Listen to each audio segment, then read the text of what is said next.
Hey, yes, Ann. Welcome, welcome. What's good?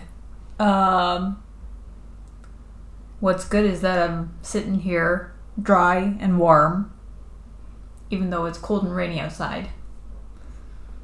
So I'll count my blessings with that.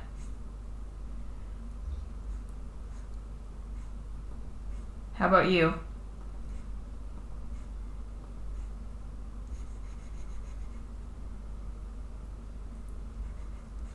Right, that's like one of the amazing positives about fall.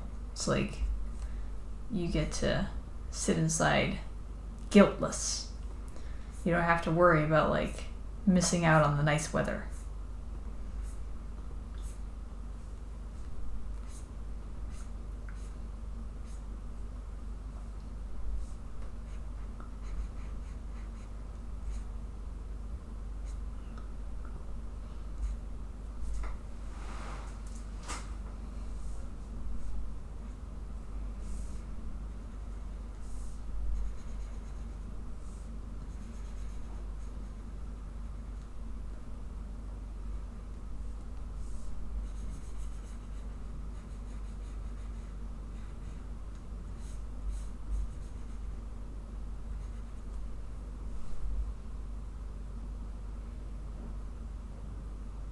Oh!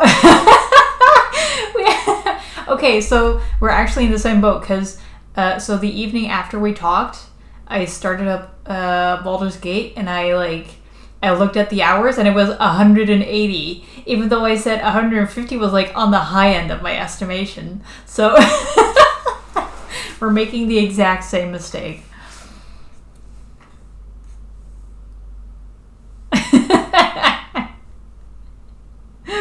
Whoops.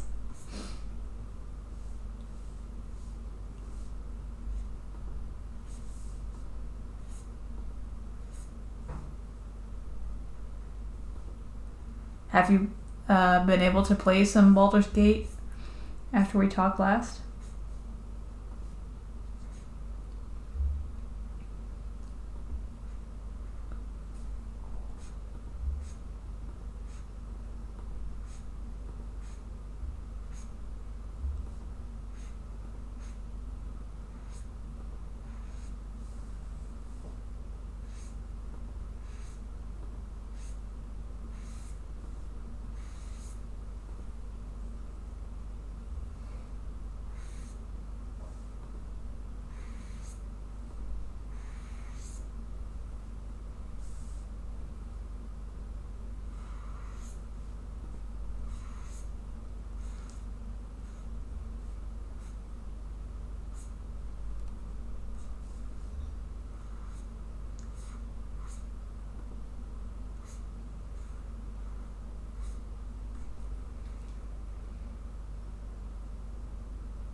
Oh, you're in Act 3 already. That went fast. I thought, or maybe that was like Heroic Antagonist who said he was just like in Act 1 or something. But yeah, it's there's a lot going on. I agree. Though I did discover in Act 3 they actually like have citizens where like if you try to talk to them, they actually just won't respond. They don't even have that little statement that they make where you just go back to the game automatically without being able to respond, you know? So they did like lighten the load in that sense a little.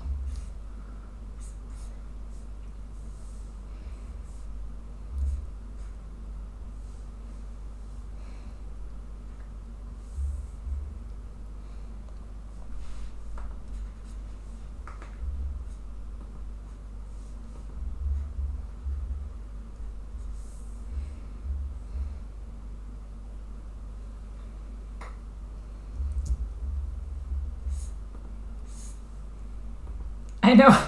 I I was I was playing um and my husband was actually like complaining that everything is spoken except for like your own responses, even though you do have a voice that you choose in the character creator. So he was kind of like, why is everything spoken except for like when you talk yourself?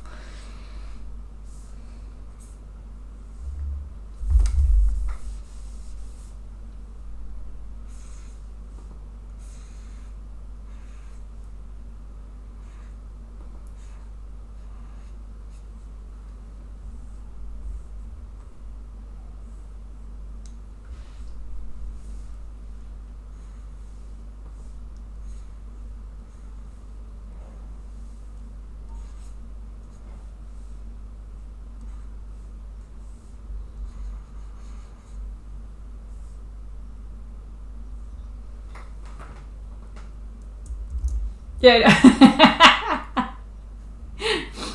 Hey, I love our conversations. Oh no, what are you doing? Are you crazy?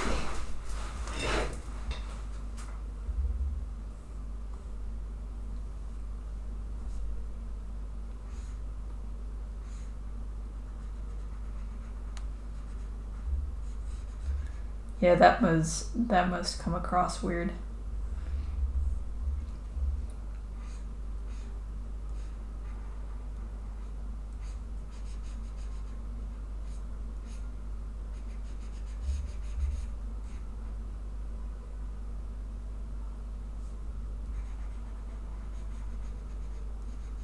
I'm now sitting here like thinking of like the weirdest response that you could get was like hearing like half the conversation. Like, hey, I do enjoy our conversations. Like, no, I do not want to. I don't know. Cook a man. Oh my gosh, my brain is not working today.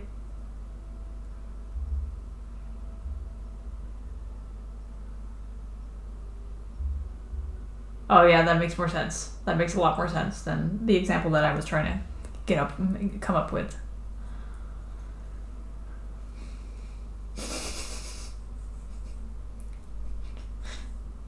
I guess the random fuck yeah, this could be fun too. Yeah.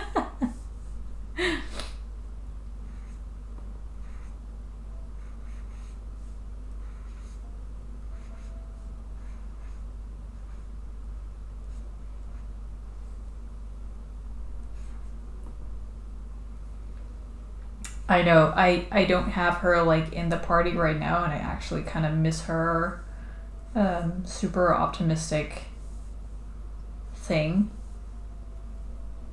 I just wanted to like try out Lazel instead of Karlak because I wanted to like try and get her story too. Since I feel like some of the interactions in Act 2 could go like really differently if you have Lazel with you. Actually, I already noticed like that some things can go really differently if you have Lazel with you, which was fun. Like there were some of the characters there where I was like, you weren't there before. How did I not notice you before? That was kind of weird.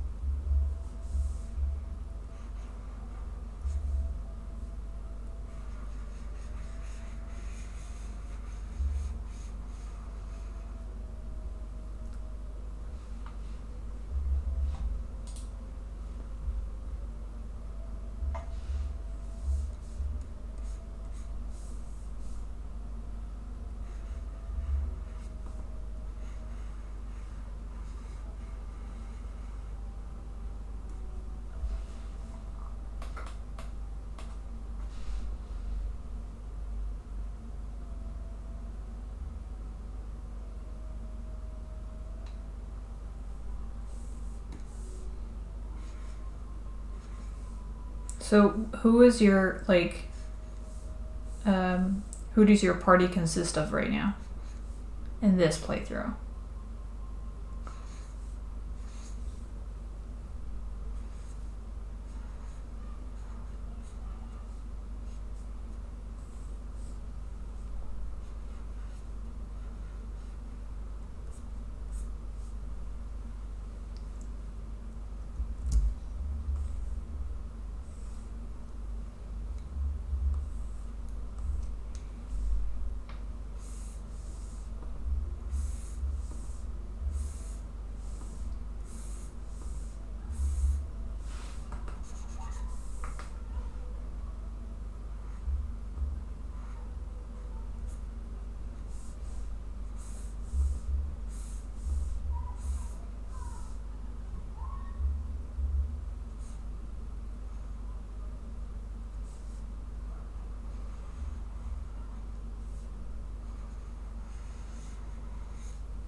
Dwargar, Karlach, Shadowheart, and Gale.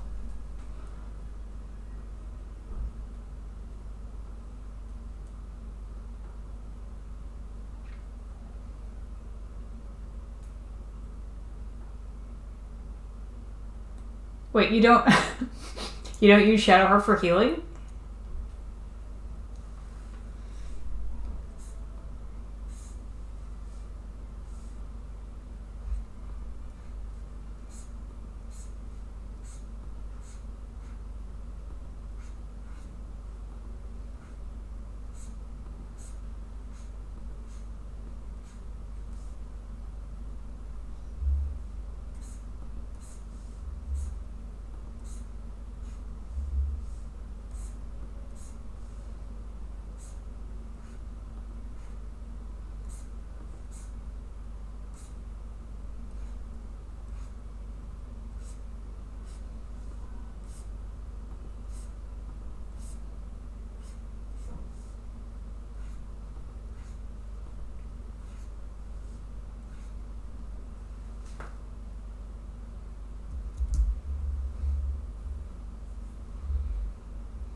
Yeah, exactly.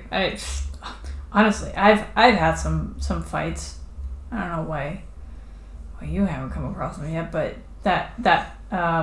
maybe it's just because I got surprised a couple times. Where a character was just down in like one round, where I was like, oh crap, I am in over my head.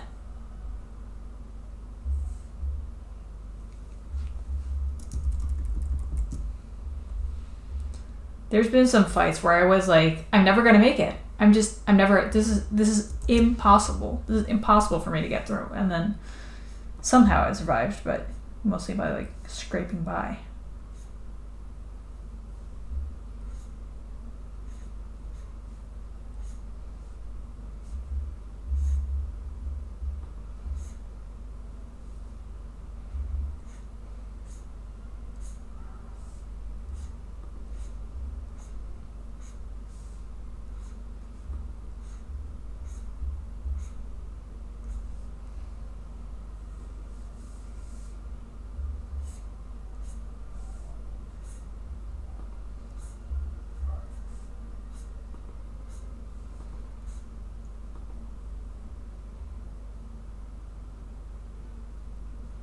Oh yeah, definitely. Gil is squishy. I usually have him like casting, I don't know, some kind of like concentration spell and then just like get the hell out of there.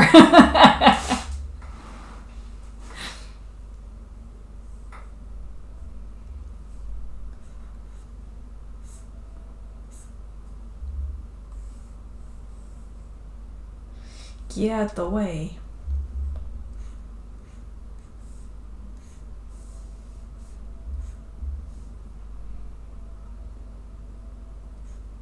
Exactly. Oh, I haven't actually used that spell yet.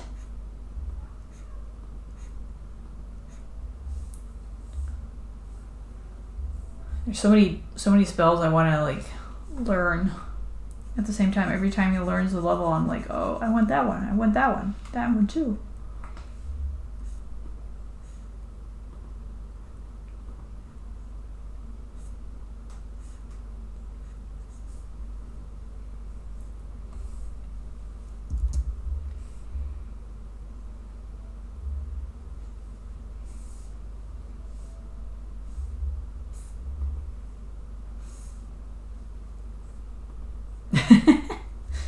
Exactly. So the nice thing with wizards is that they can actually like learn spells after the fact. I think it's as long as you have the scrolls, right? I don't know.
sometimes you're drawing something, you're like, yeah, it's supposed to draw to go that way, and then you draw it and then you're like, nope, that looks broken.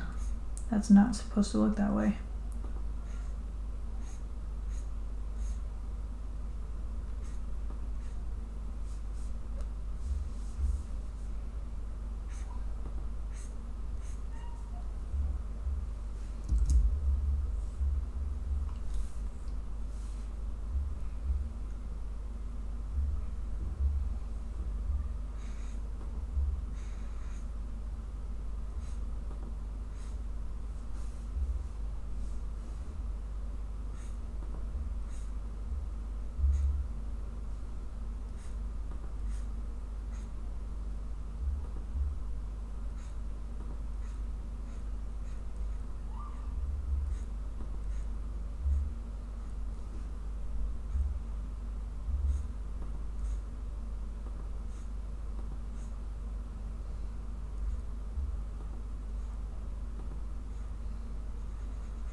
Did we ever talk about like glaze?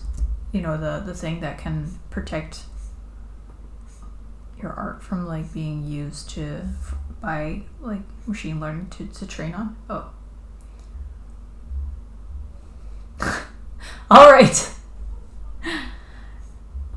Good luck with your day. Thanks for dropping by for like a hot second. I appreciate it. No problem. We've all got work to do.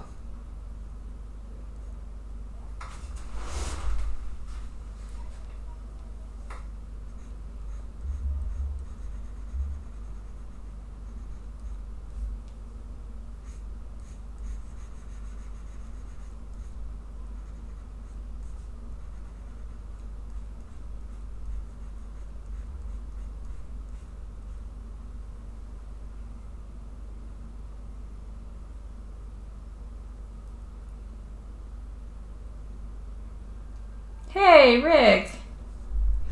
Nice to see you. Or here, nice to read you.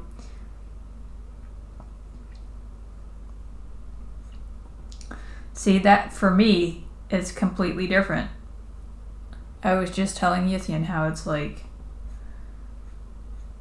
rainy and cold outside, so I'm just very happy to sit inside.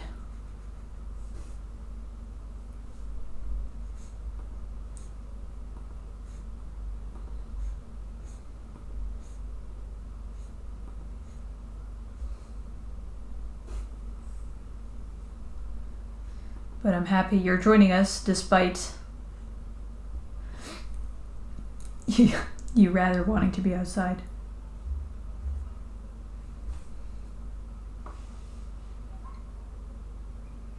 Hold on. What's 70 degrees Fahrenheit? 70 F2C. 21 degrees. Jeez. That's almost summery.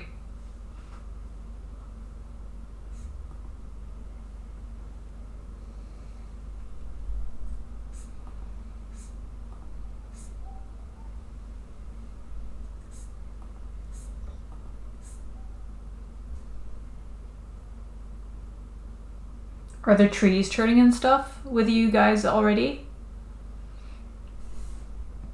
That's the most amazing thing, where it's like sunny, but then also the leaves are already turning and stuff.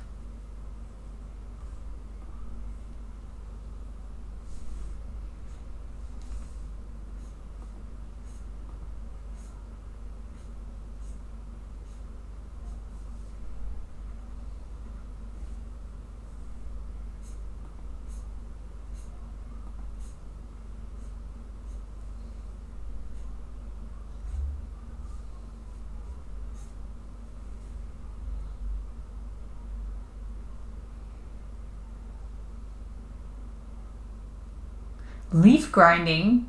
Is that a thing? Where you like rake them all up and then what? Put them in a grinder and then what? Do you like disperse them in the garden again, or do you take them out to some form of trash?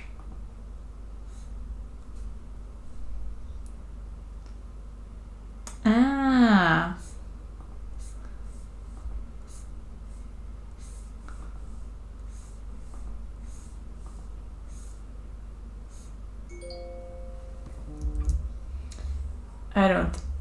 I mean, we actually, we kind of like, instead of actually, mulching them, we just kind of like brush them to the side onto the flower beds, just so the flowers are kind of like protected from frost, but we don't really do much else to them.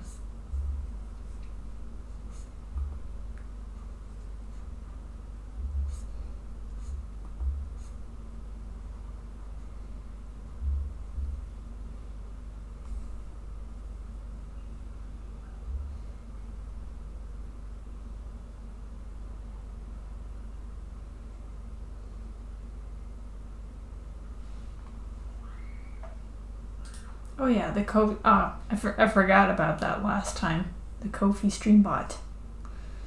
I'm still not sure if I want to turn it off or on.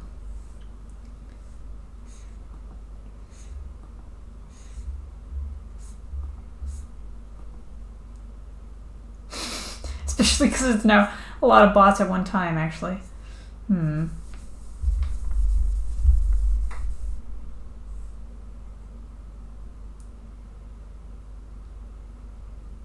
Jeez. You have a big garden, don't you?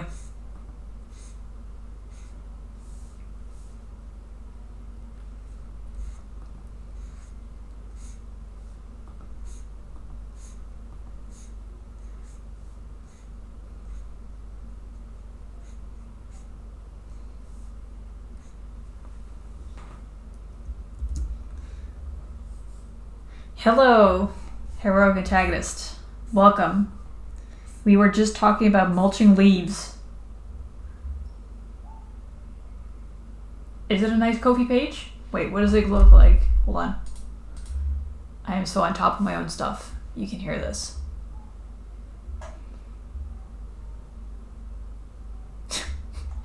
What are you talking about, Rick? There's not much there.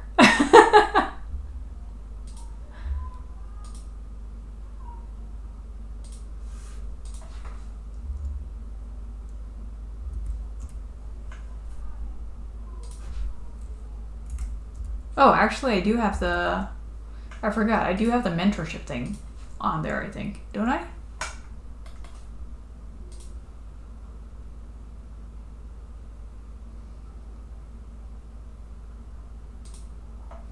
Don't I? Hold on, let me check. There it is. Yes. Oh, yeah. Those are on there. That's what I do have on there.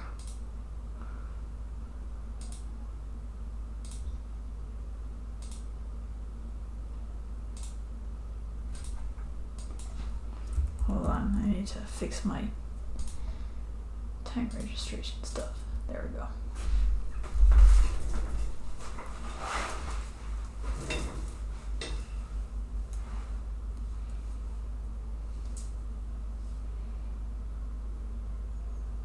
Oh no!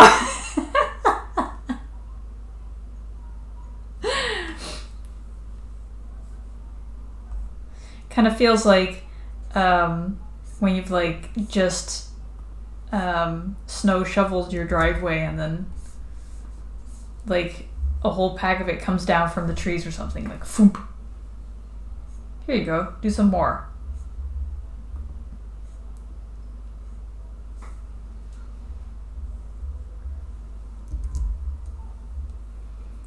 I feel like though I feel with like anything nature maintenance stuff, it's pretty hard to gauge like when is the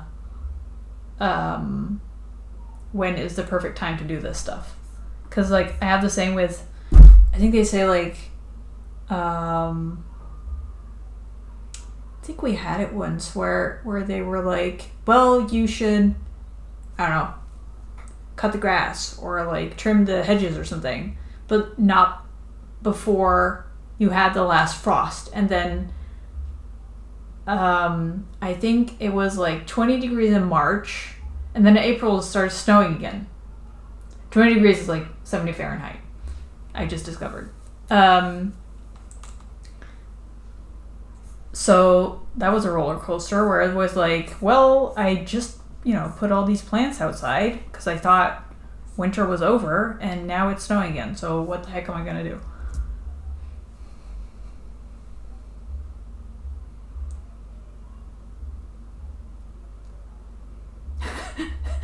Honestly, heating strips sound so they sound so American.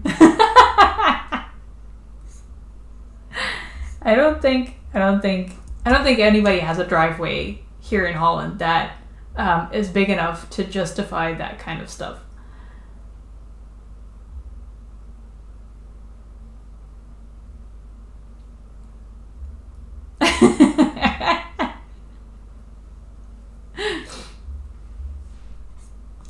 Yeah, honestly, I find gardening in that sense like pretty hard because there's a lot of. I feel like there's a lot of I guess gut feeling that goes into it too.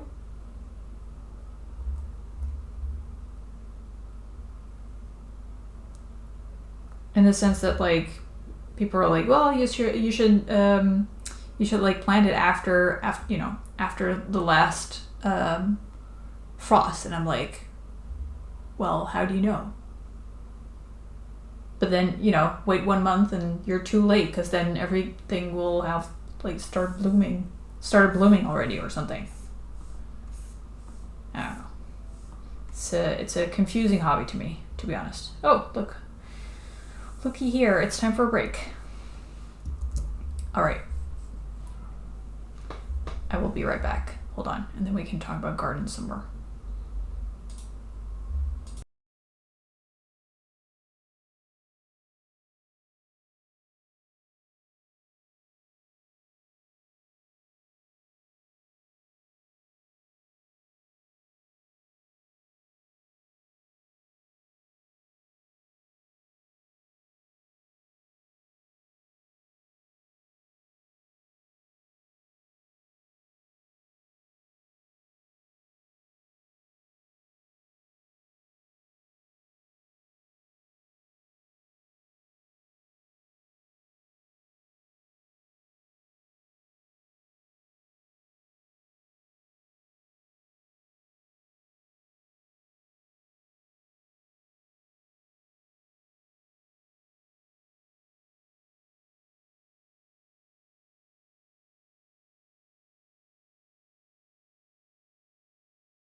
All right, I'm back. Today in chat, everyone showed the rage. Exactly. Hello, I am 150 years old. I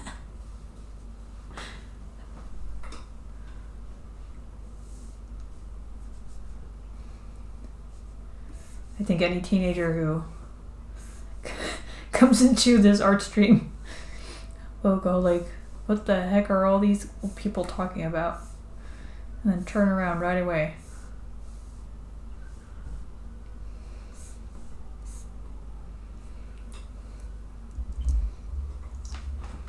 Oh yeah, decision paralysis is like...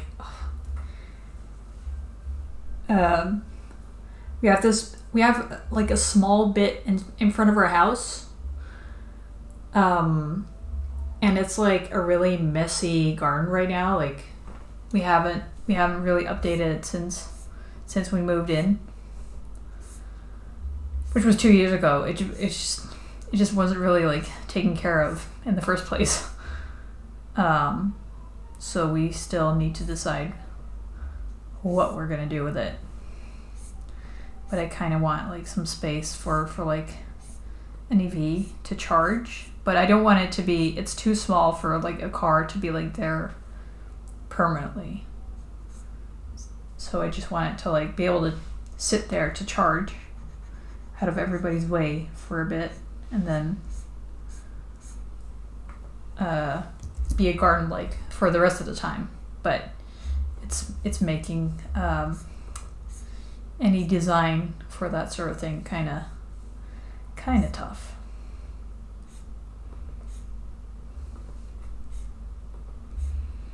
Because like you want to put plants there, but which plants? Because you're gonna, drive over them.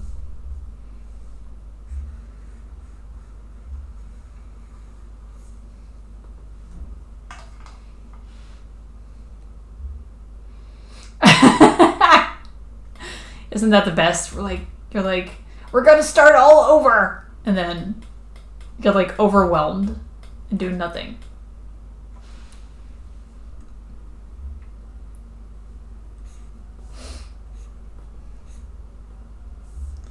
I mean, it's like a lot of people say, like, you need to there's some things that you want to do like right before you move in, just because you don't want to sit in the middle of it all. Like, what's it called in English? Like plaster. I think in the States, or maybe it's Australia. I think we've seen a lot in like the block Australia, where they take like these like jibbing sheets or something, and then just like fill up the holes. Whereas here in Holland, we actually like plaster the whole wall. But the thing is, it's very dusty, and then it takes like 5 million years to dry. Yeah, exactly. But I think in the States, if you do like drywall.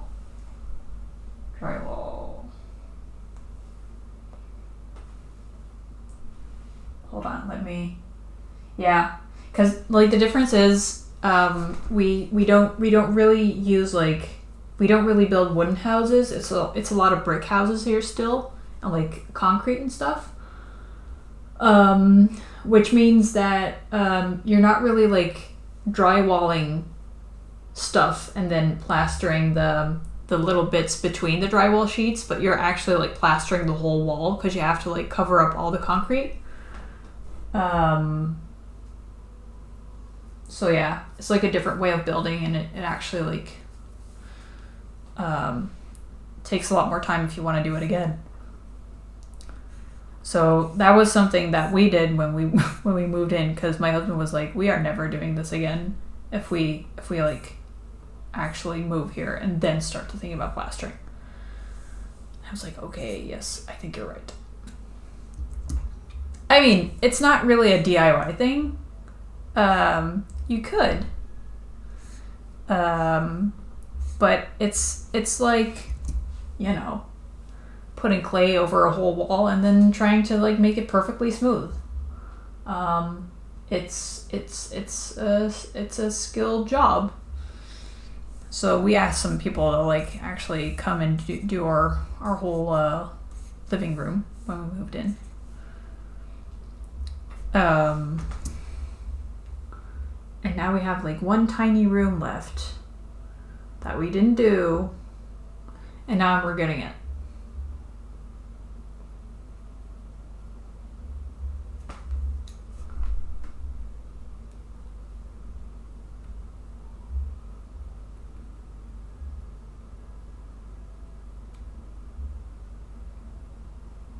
Drywall, but then so like do you plaster like the whole surface of the drywall, or is it just the little bits in between the drywall, just to like make it all one big sheet?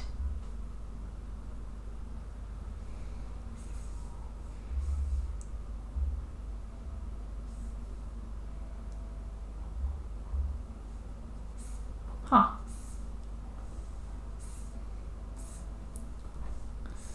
I mean, I guess this is also, the stuff that they do is also a thin layer. I think maybe it depends. I think the layer should be like maybe like half a centimeter thick, at most.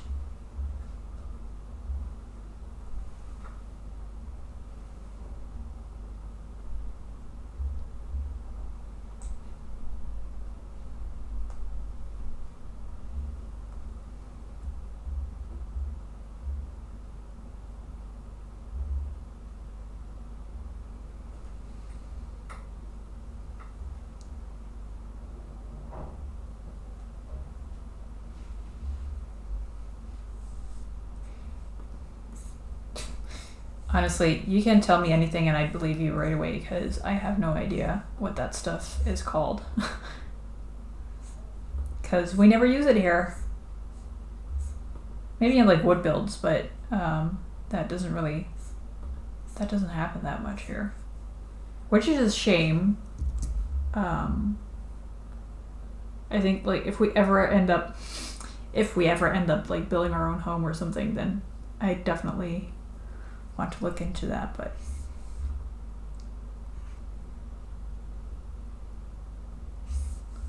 what, in your house?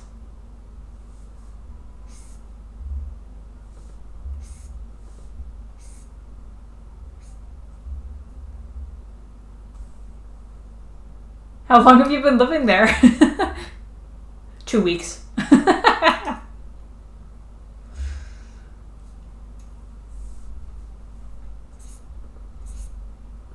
Like being really self-disparaging and then saying, oh no, we've lived here for 2 weeks already and we haven't even finished everything.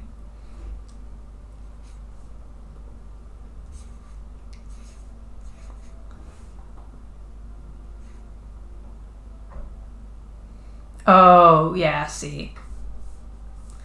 That doesn't count.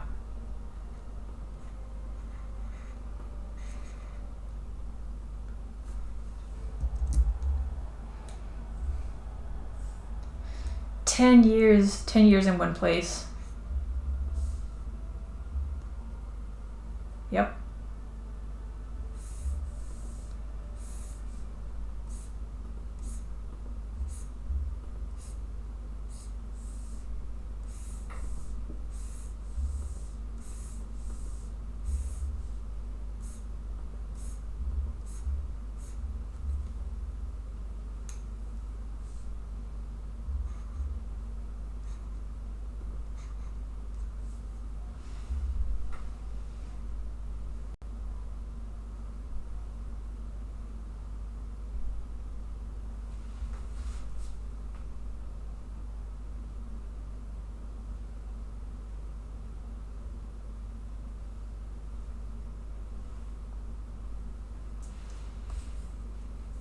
So, Rick, has your schedule been very busy lately?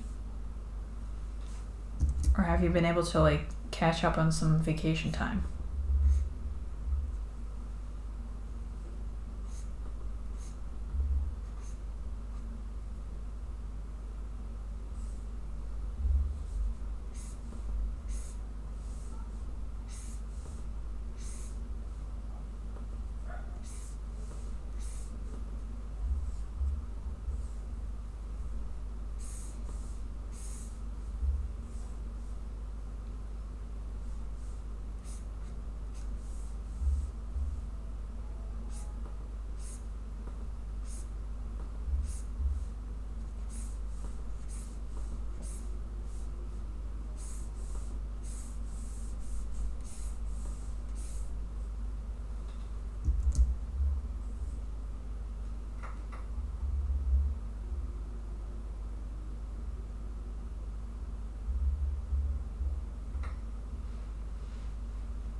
So even on your days off, you're like hard at work still. Jeez. Don't you ever get tired?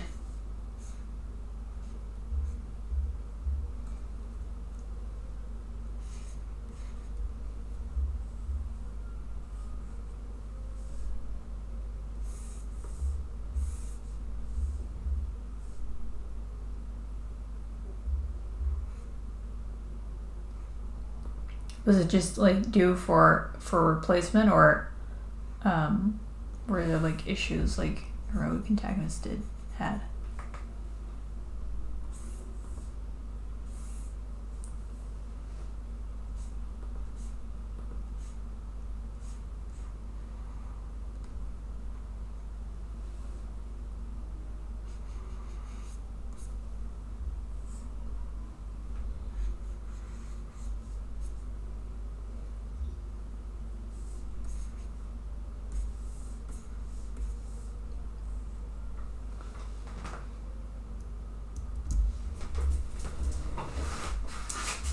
Ooh, okay. So that's like a gigantic fix. That's not like just replacing some tiles. That's like structural issues.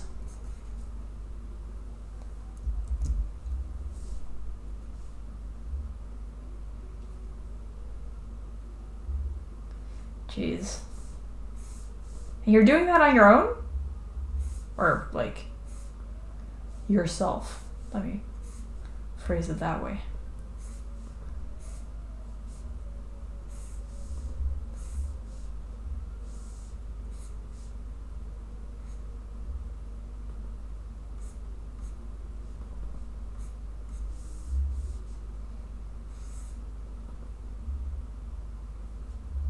Wow.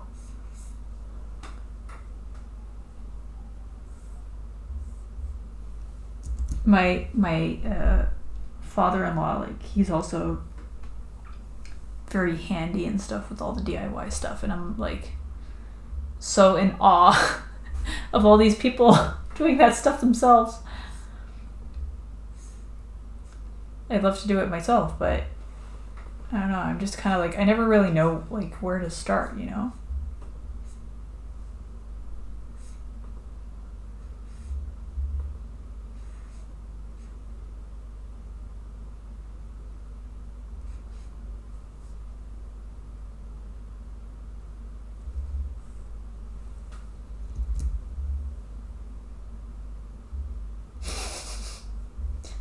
You know what? I got that.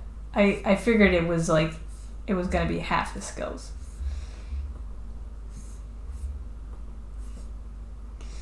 Yeah, I don't know. I've been trying to like learn from my father-in-law, but he's so intent on like having everything done right that he's like, if you're like still learning, you like halfway done, he's like, you're not. Maybe here, let me, or something, or he's just like already done it because he just likes doing it himself so much.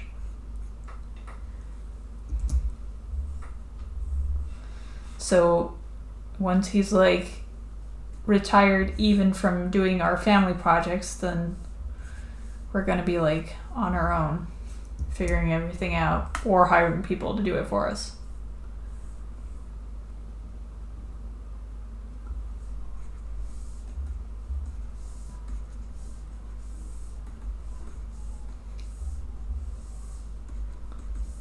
Though we've been picking up some stuff, honestly.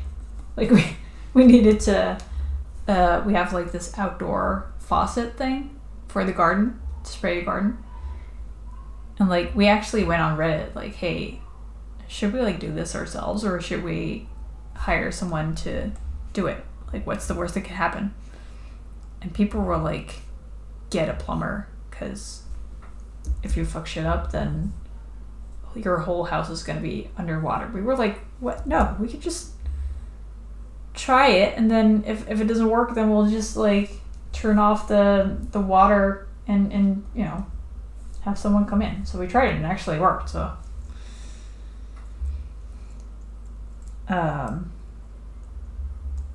very proud of mostly my husband, because he did most of the work on that.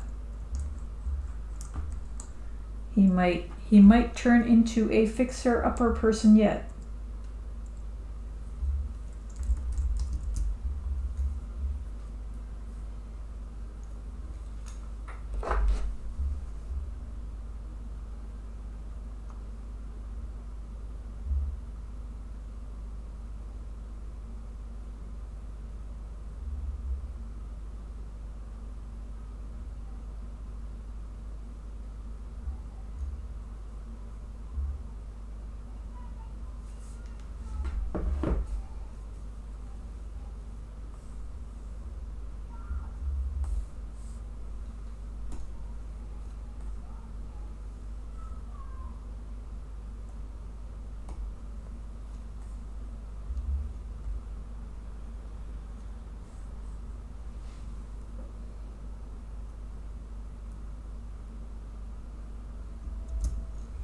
I mean, electricity makes me like... Oh, welcome back, heroic protagonist. Electricity makes me like nervous because like, what if you like forget or make a mistake with turning the electricity off or something, or something shorts, you know?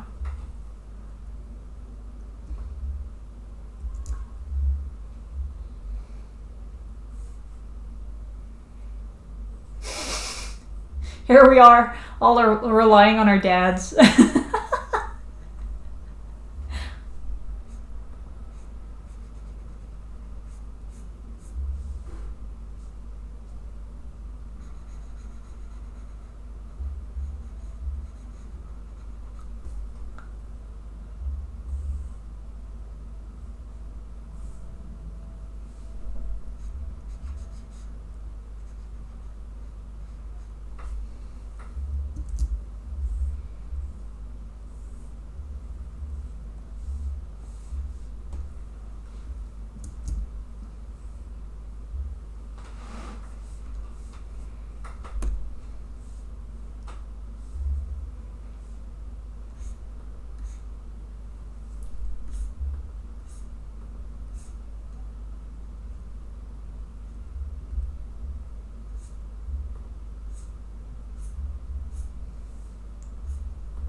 Yeah, honestly, I mean, we've been doing some, like, we've been really trying to, you know, carefully do some more. Because usually when we do try stuff out, then it usually kind of like, well, either it's a lot harder than it looks, or it turns out to be like a lot easier than it looks. But if it's a lot harder, then we usually like find out pretty quickly and just give up. Or like ask for help. So honestly, like my attitude more and more is like, well, we can just try it ourselves, and if we like really mess up, then, or if it turns out to be too hard, we can always just ask someone to do it for us.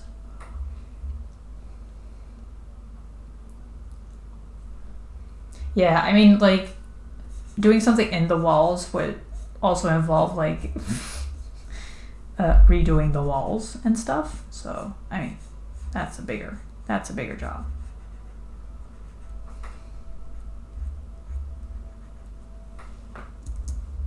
Though we did, when we moved in, like there was a wash basin in one of the rooms in the attic for like people sleeping over, I guess. And we wanted it in the hallway. So my father-in-law like ended up helping us to do that, and actually, you know, we ended up doing that ourselves, so it doesn't have to be too bad. But you know, he did plaster up the wall for us. We did not do that ourselves, as in like the two of us. We couldn't have done it without him.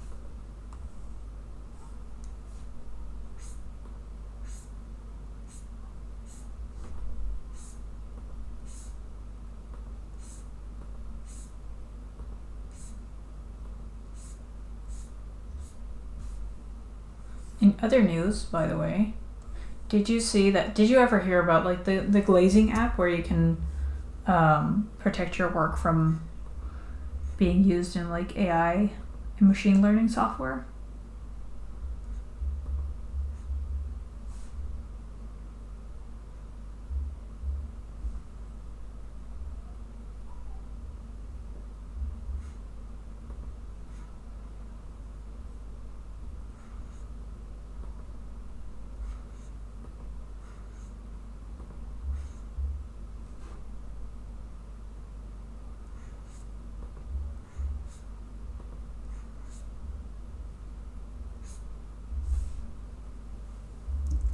Sorry, I got lost in thought there for a second. Anyway, exactly. So that's that was going to be like my next point. Where so there's two parts. One that's already out is glazing your work, which means if the image gets scraped and used for machine learning, then it should like return it shouldn't be able to be used because it returns like a really messy result. And now it's gone to actually poisoning the data set, which I think is pretty cool. I cannot wait to start using that. I've been sharing like mostly glazed images online already. I've glazed most of my portfolio. Except for like some images that won't like take yet for some reason. But I'm kind of like, I think they updated their app today, or like I don't know, a couple days ago. So I'll update and try again.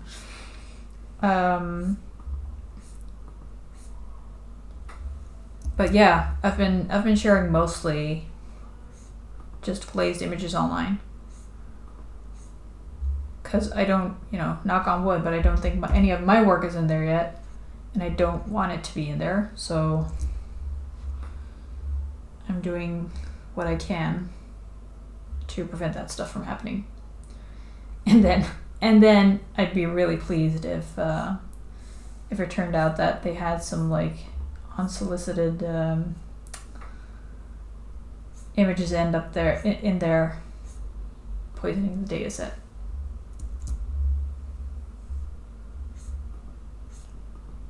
Yeah, honestly, like, I mean, most of the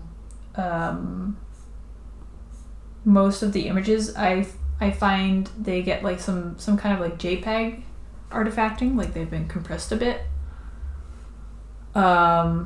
which I think is like fine, I mean, you're sharing like all your work for free on the internet, so I think people can deal with like some JPEG artifacting.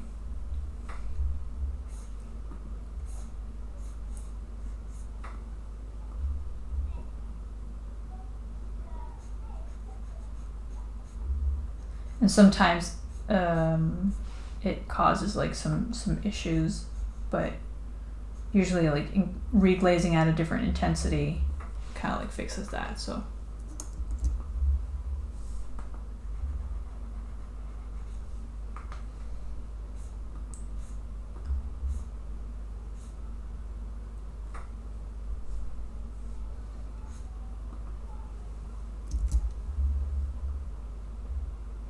and it's even gonna, that nightshade stuff is even gonna like be part of the original Glaze app, so we don't even like have to run it through two programs, I think.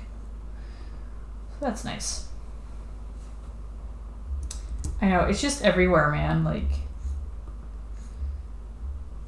it's not that I'm like against AI in everything, because I feel like, having it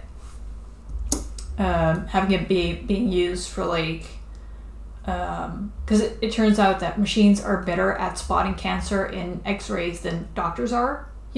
Like, okay, please use it for that kind of stuff. I mean,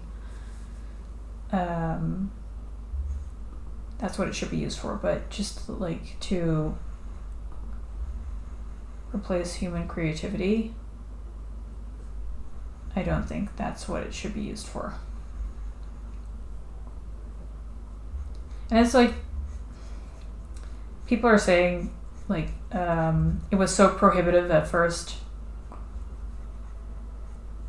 and now everybody can do it. But I've been asking clients, like, what they,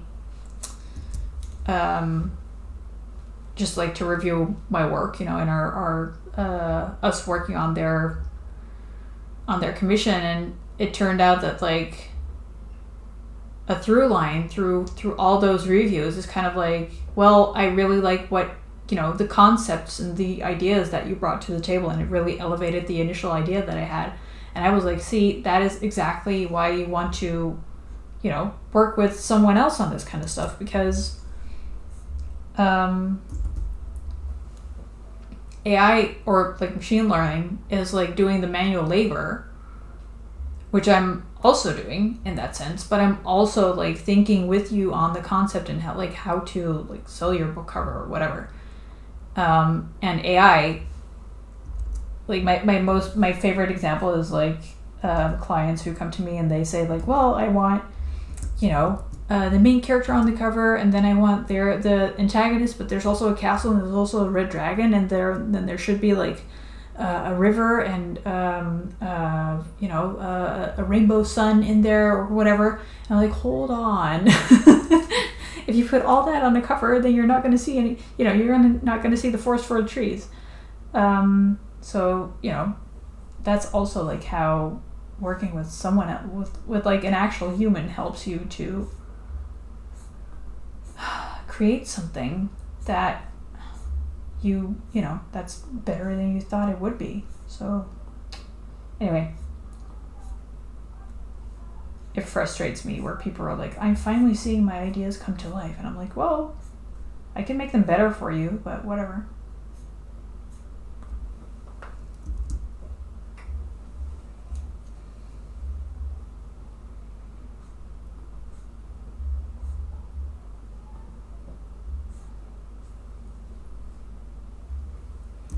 It's going to be a wild ride, I think, seeing how this is all going to play out. But I feel like things are developing pretty quickly, especially with the I can't remember, it was screenwriters, right, that had that got like a union, a new deal with like the union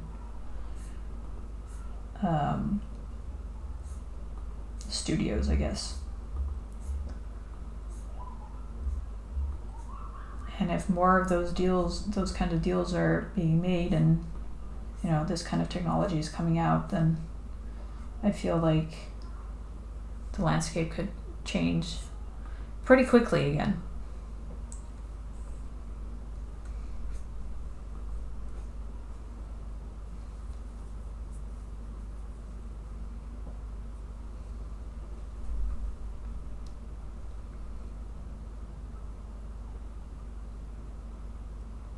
Yeah, definitely. There was one client this weekend where if the commission had gone through, I would have asked them to make me a stick figure drawing, just because they were like, because usually like people come to me like, well, we kind of want these characters on the cover, and we want like something to do with some kind of building or like a castle or whatever. I'm like, okay, I'll play around with that. They give me like something like a vibe, but this was so specific. They were like, well, I want like a tunnel and a city and then a character, and they look like this. So it was so specific that I was going to be like, well, sketch me something like a stick figure thing, just so I can see, in a picture what you're talking about.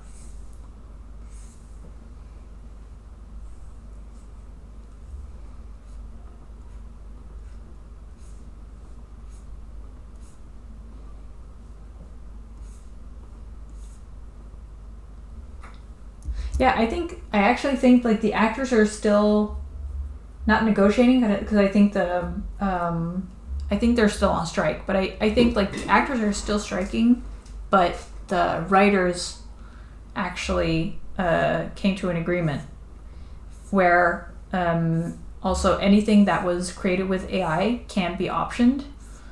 So it's going to be like way less interesting to actually make a kids book now, because it won't be able to be adapted into like a series or something by Hollywood.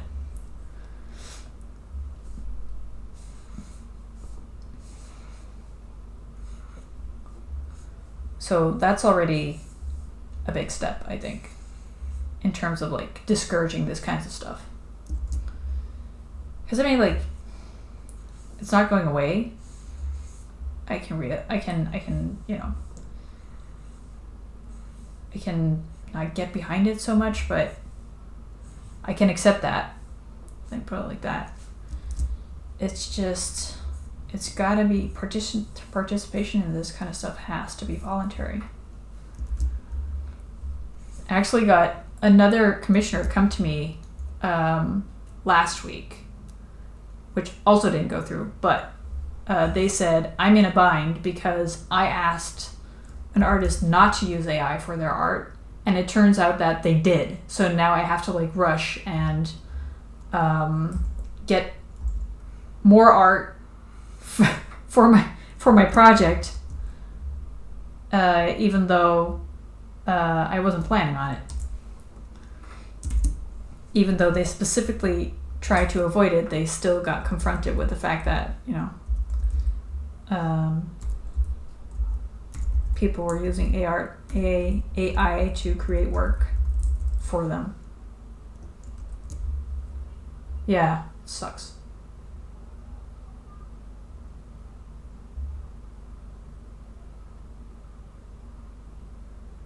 Hey, Captain.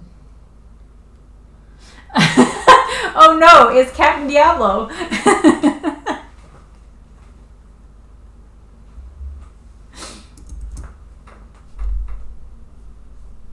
At least it rhymes. No, stay.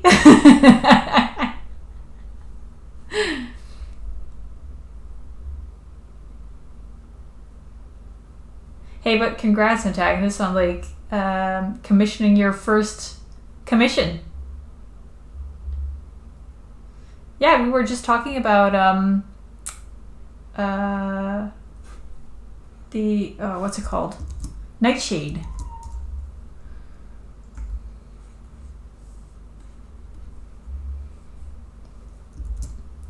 And its implications. Before that, we were talking about the new glazing thing. They made the same team that made Glaze actually announced that they have something called Nightshade now, or they're working on something called Nightshade, which will actually poison a data set if like machine learning ends up scraping it and using it in their data set, which is pretty awesome.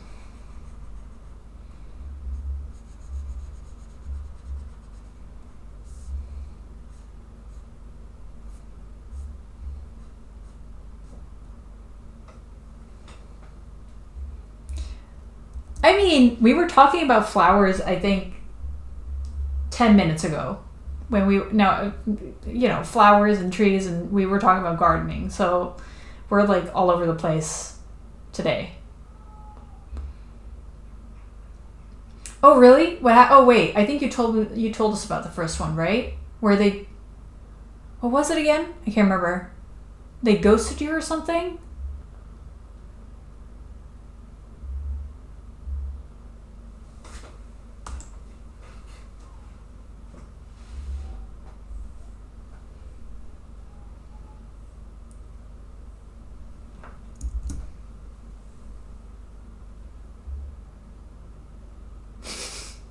I don't think Captain is really the type for old people chat anyway.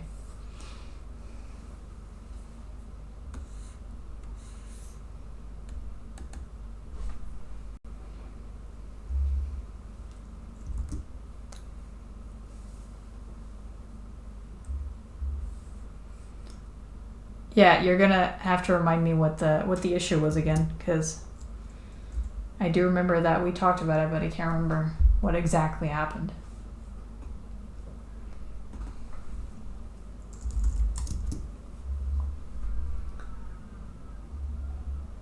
Oh, right, that was it. Yeah. Oh, yeah, and then we said, like, don't feel like a jerk, because it's not, it's on them for not being it's on them for not being clear. And then, oh yeah, wait, wasn't Captain here too? Because I went because I went for like the sick kid or something.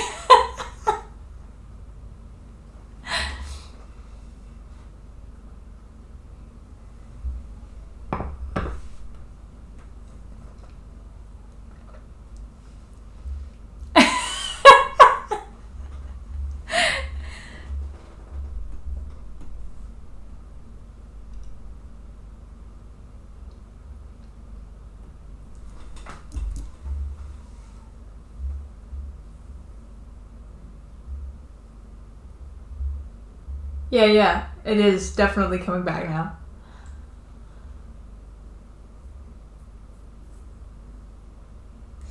At least you got a decent piece of art, and at least it got like finished. Because I've seen lots of stories about like people flaking out or something. That sucks the most.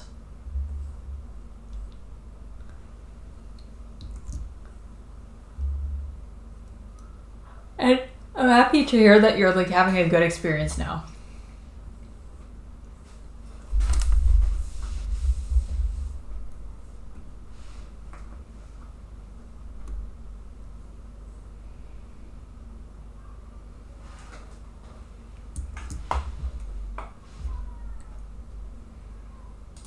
Oh yeah, I forgot to post in a Discord that I was streaming. I realize that now.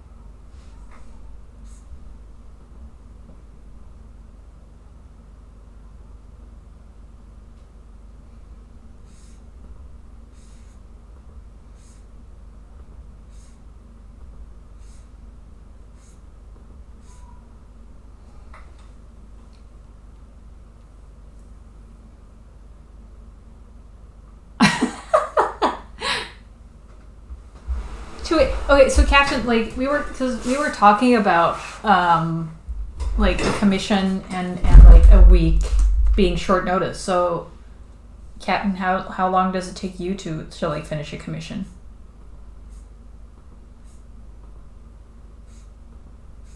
From start to finish, from like first contact. So someone emails you like, hey, yeah, okay, but so like from first contact, from like, hey, I want like a piece of art from you.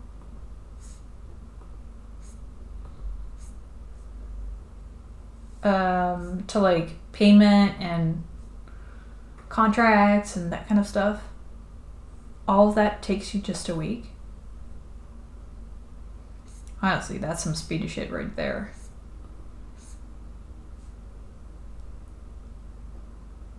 Come on, Captain.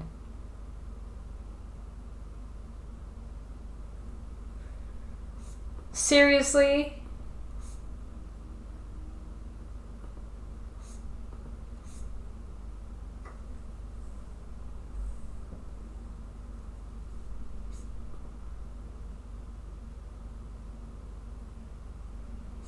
Oh, even with private clients, I have contracts.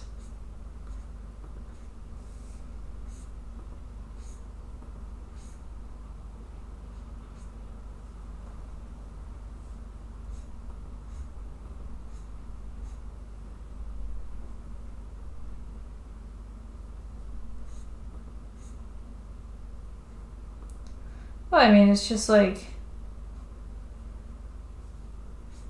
hold on, I'm losing my train of thought again. um, if nothing else, it's just like a verification from both of you that you're like agreeing on. Because I've had it where I had it only in a contract that I was going to deliver, I don't know, something at like A3 size or something, A4 size, I think, at like 300 DPI. And then the client came back to me and said, like, why isn't this 600 DPI? And like, this size. And I was like, it's in the contract.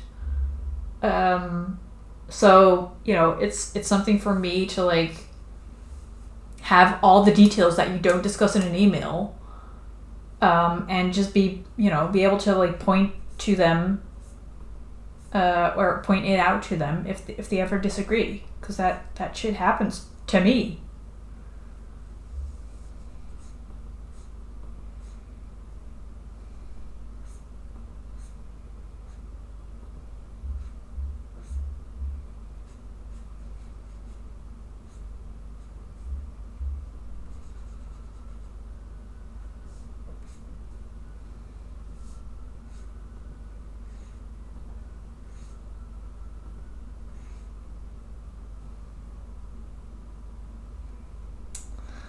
All right.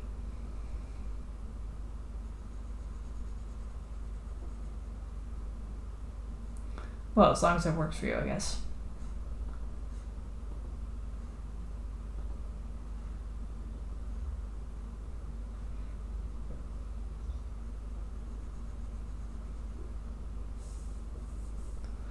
But I'm still, in case any aspiring artist is listening, I'm still advising to have a contract for everything. Never mind if there are just private clients, or it doesn't have to be a long contract. Mine is like 2 pages with like big letters.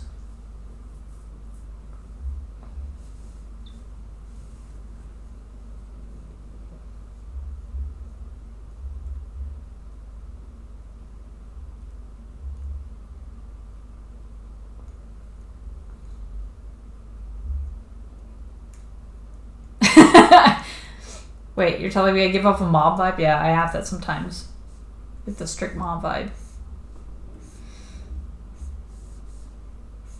Especially with this kind of stuff. I don't know. I just feel like really strongly about, lots of artists I feel are like taken advantage of just because they hate doing stuff like contracts and finances and that kind of stuff. They are not! They're not long.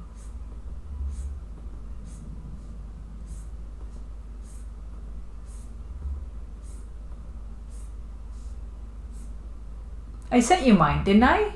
I sent you mine. You can see for yourself that it's not that long.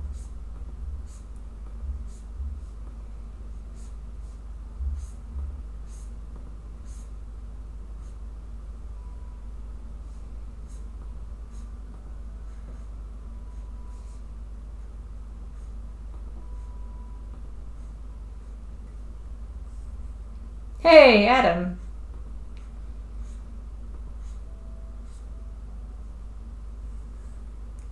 Adam, do you use contracts with private clients?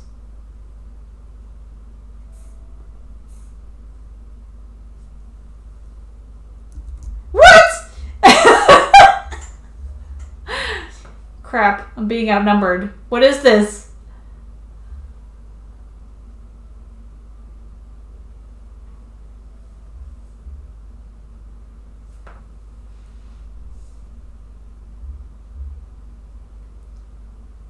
Or Adam should be using contracts too.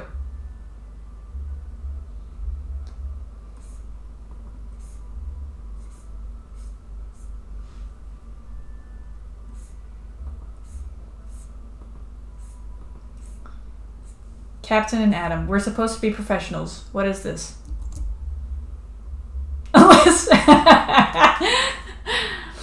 It's like annoying client tax. Yeah, exactly. That's the thing. I always do that. Just because I've had like clients who were like perfectly pleasant, like during, and then afterwards they got annoyed over something. And I'm like, okay, I am, even with like private clients, I'm just putting stuff down so there's no argument about what I will and will not be doing and what they will or will not be doing. And then, everything is done and dusted. But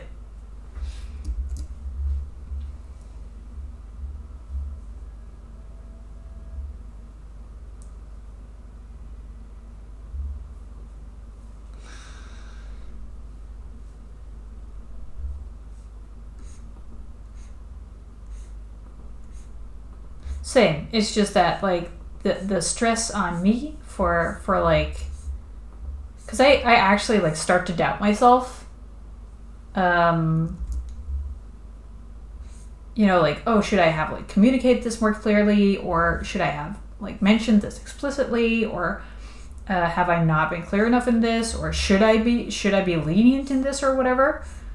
And I just, the stress of that, I don't want that for myself. So I just put it all in a contract so I can just like point to this and be like, well, it's in here, so I don't want to deal with that stuff.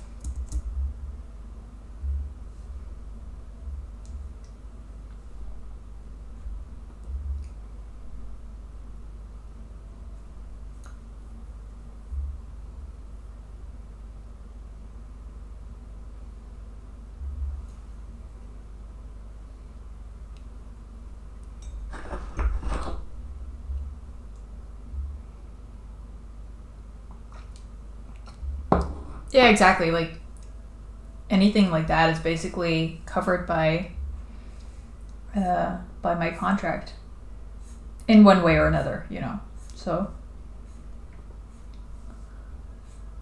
I don't have to make the decision afterwards, because I always feel like such a dick if I say no, even though I feel like I would have like a right for extra compensation or whatever.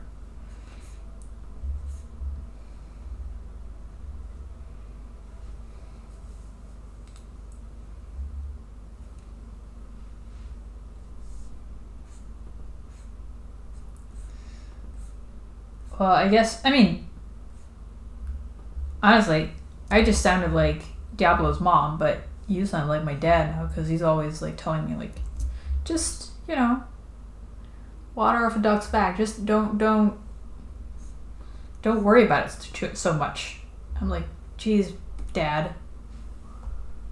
Thanks a lot. Like telling me to not think about a pink elephant.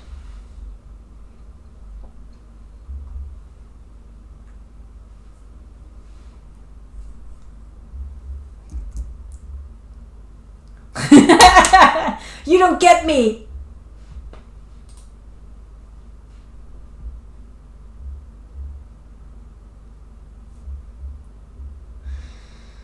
Yeah, that's just not how I'm wired. I worry. I'm a worrier. Anyway, it's break time. Hold on. I will be right back.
All right, I'm back.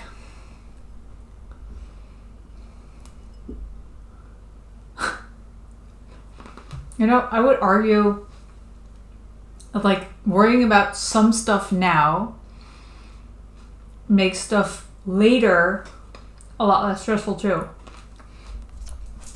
Thank you. But honestly, I mean, I guess it totally depends on, like, how you're wired. I cannot not worry about stuff. Or, like, I like to think ahead because, one, it brings me joy. And two, it makes me feel very calm if I'm, like, prepared. And, like, just choosing not to, think about any of that stuff would just make me very uncomfortable and very restless.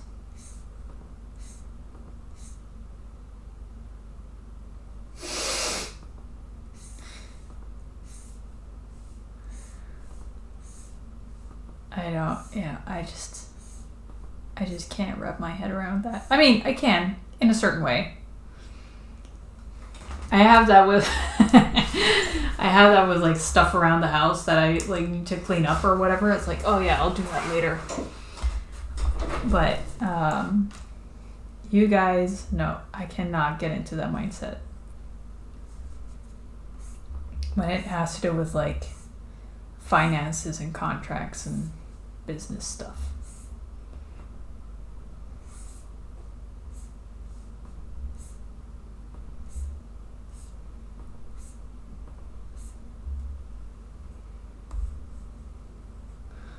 Y'all weird me out.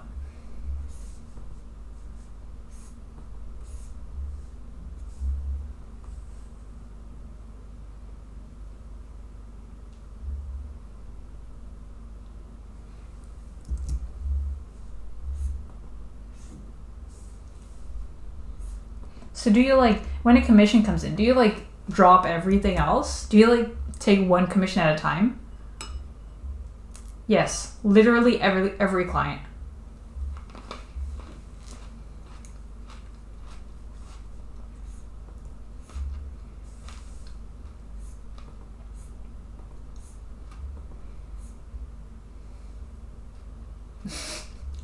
Okay, but what if you do have something else to do?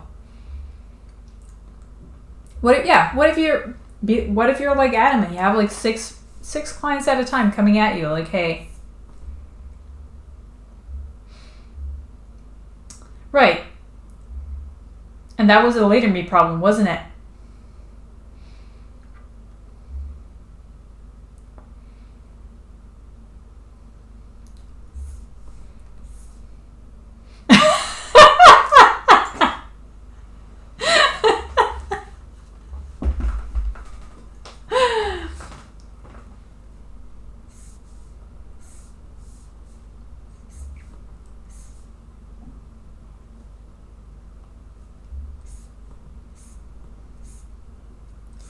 Fine.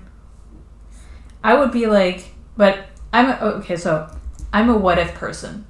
So, I'm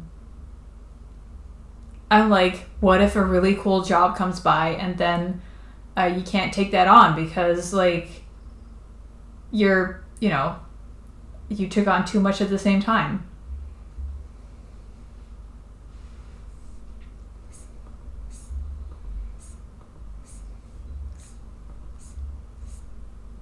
But you're probably going to be like, oh, whatever. We'll see what I do about that when that happens.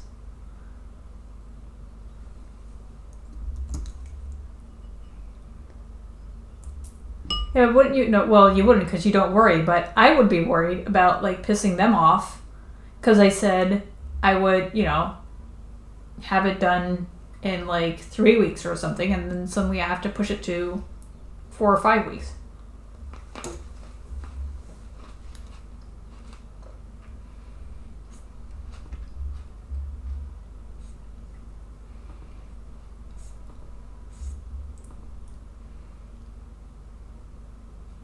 There's your problem.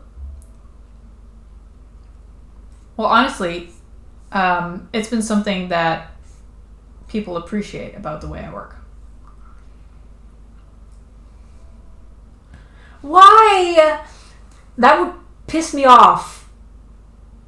That would piss me off big time.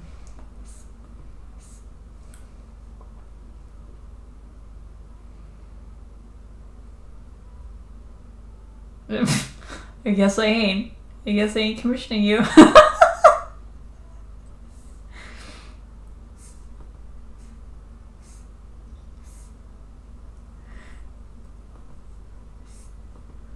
Seriously, that would. Oh man, just thinking about it. Just thinking about it makes me angry.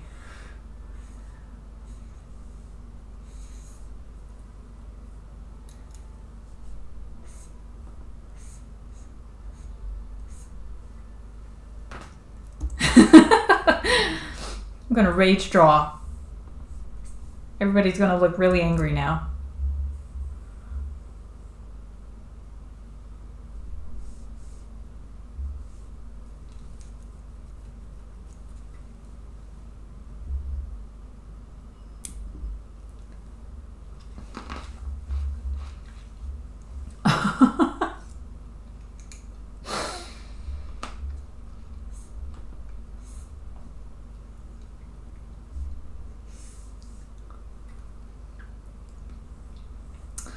Oh well, I guess everybody handles it differently.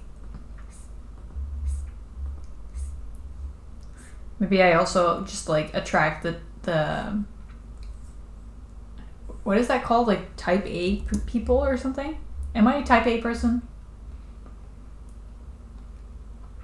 I mean, that's usually what I do. I usually say like, oh, there's like a 9 week. What's that called? Well, it takes me 9 weeks to actually like deliver something, and then usually I can get it done faster. But 6 months. In March, be like, hey, listen, I need you to like get all your Christmas commissions in right now.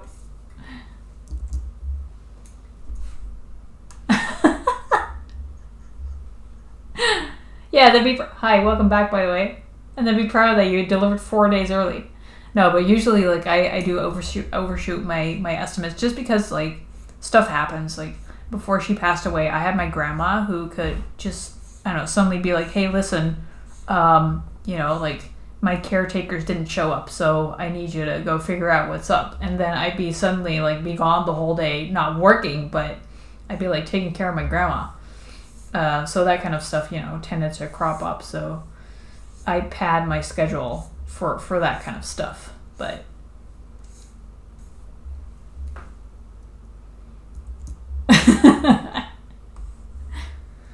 yeah, they're supposed.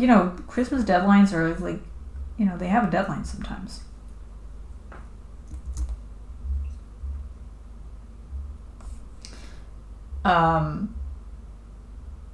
But yeah, usually, honestly, clients don't want me to finish early either, because they're kind of like paying me in installments, basically.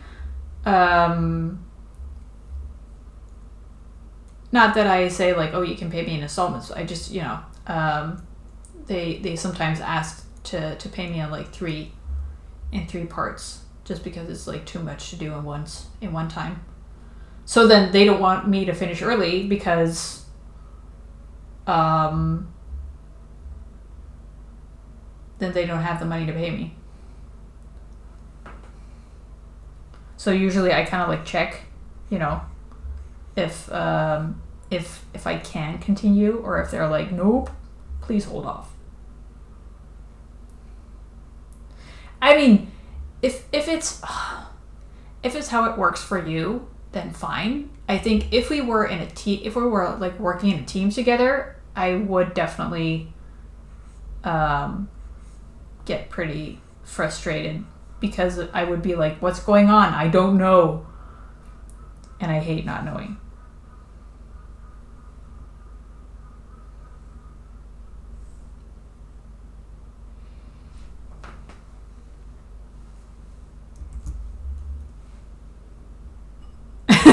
Yeah.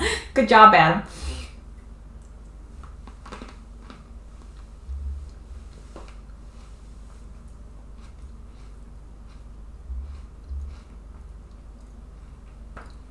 Well, I mean, so I've had one client who, with them, I was scared that they actually like would, because they paid me like half up front and then I finished, and then they disappeared when I sent them the final, and they already had like some payment issues with their credit card. So I was worried that I had been like doing all that work and that I would only get paid like 50% of what I had been counting on, because they weren't responding to my emails anymore. It turned out that they were like in hospital. Yeah. I mean, that was like, I think it was like 700 euros or something. Not like 50. So it would have been pretty shitty to like miss out on, basically like half a month of money to live off of.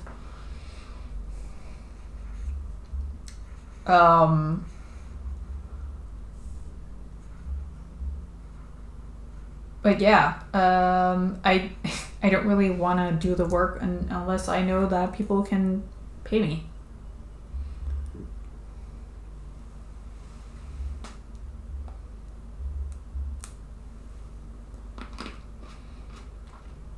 $50. Oh, hold on. I skipped this. 50 to hold the slot and 50 when they provide the first sketch. I usually do like 50% deposit before I begin, and then 50% before I deliver like the final.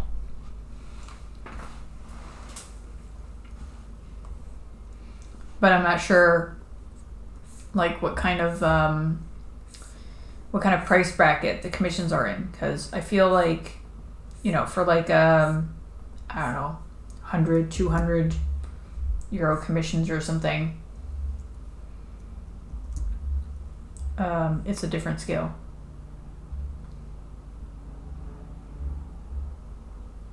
Oh, really?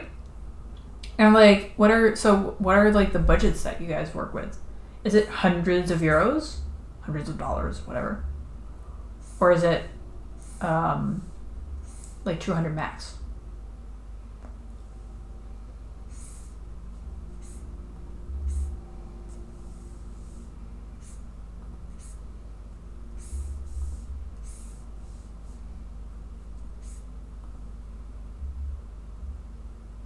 Oh, okay.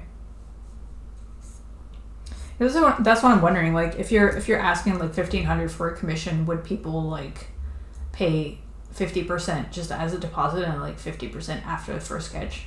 Like, if you had an actual waiting list, then maybe. But I don't have a waiting list because I've had. But yeah.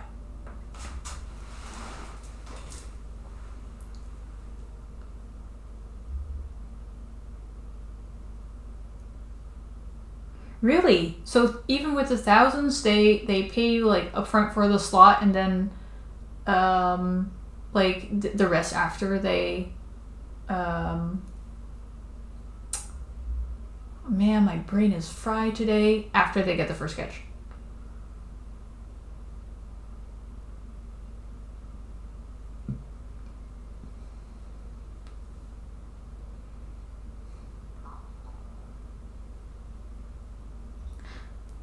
Oh, that's very nice of you, Antagonist. I think he'll appreciate that. And you can, honestly, I mean, you should tell them that, like, hey, listen, I think you're undercharging, because a lot of people, I think, a lot of artists need that kind of confirmation to gain the confidence to actually up their prices. Okay, so for Adam, the final payment is at the end of the job. I should be more clear. Because Captain was saying, like, hundreds or thousands depending on what they want. But then I thought you also said, Captain, that you have like 50% for the slot and then 50%.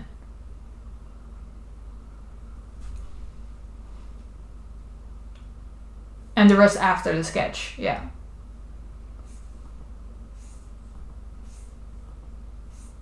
Interesting.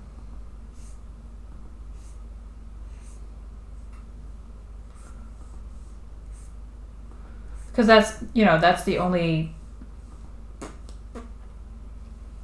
I don't know. Maybe if it happens more often that I get worried about, like, if people pay me, then I would start doing that too. But so far, most people have been, just paying me for my work. So.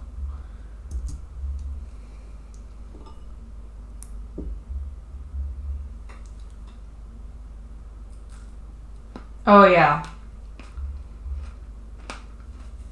Apparently, cost of living in like Indonesia is makes a big difference. I always think like, but if I don't know, if those guys and girls charge like a Western country, then they'd be able to get away with like doing 1/10 of the work and still live the same. So seems like a pretty good deal to me.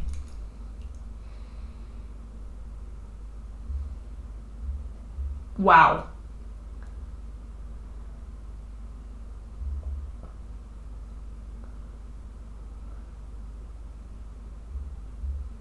Money for doing nothing. Oh yeah, for $10 for like a half buddy, I think you definitely got a good deal there, Antagonist.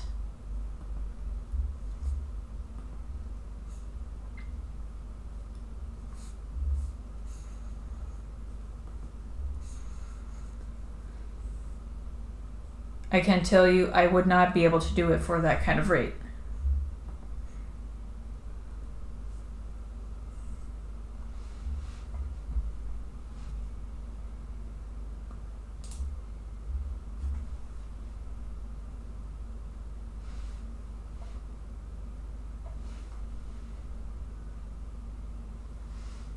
I don't get them too often. I mean, knock on wood, but...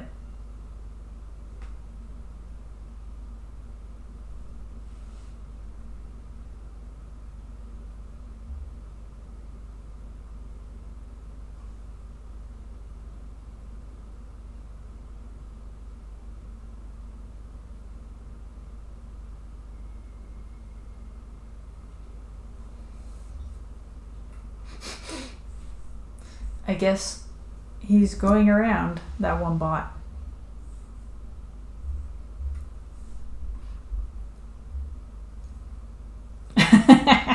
He's doing the rounds.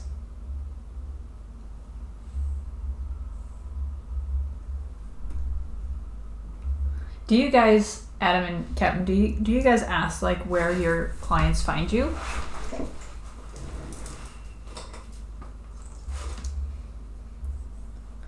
I've been doing like a lot of the email inquiries that I've actually been getting have been coming from the Fantasy Artist sub. It's been interesting. I say a lot of inquiries, but not that I'm like getting them by the boatload. It could be nice to like just ask them like, hey, how did you find my work? Because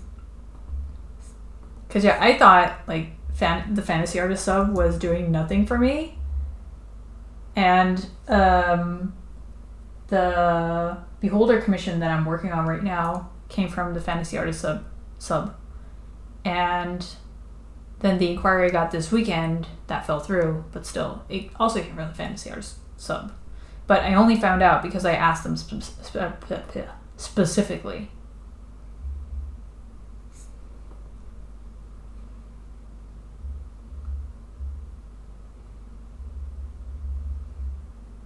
Oh really? Because I feel like I got I get a lot of random advertising. Like I rarely post in Fantasy Artists anymore. Like, not that often. And they still come through there somehow.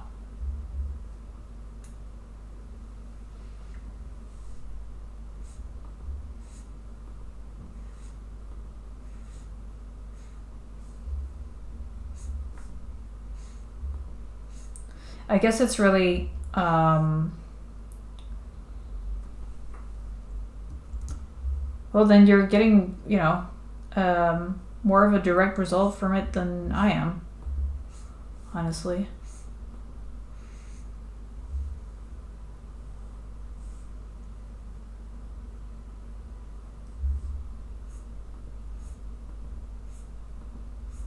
I'm usually just posting there for ages, and then all of a sudden I get like an inquiry, but not really like specifically after posting somewhere.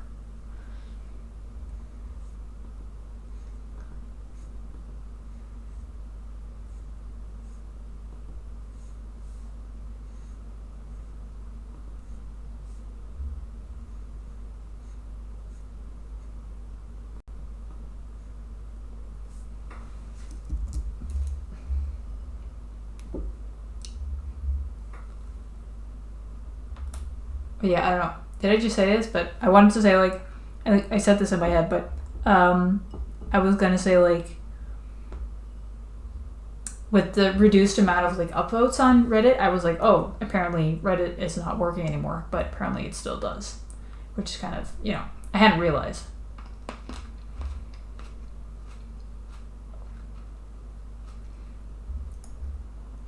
Yeah, exactly. Yeah, exactly. I guess it's the same for me, where upvotes with the the upturned arrow, updoots. On Fantasy Artists, like, I used to get like, I don't know, 100 upvotes or something, and now it's doing well if I get like 20 or 30.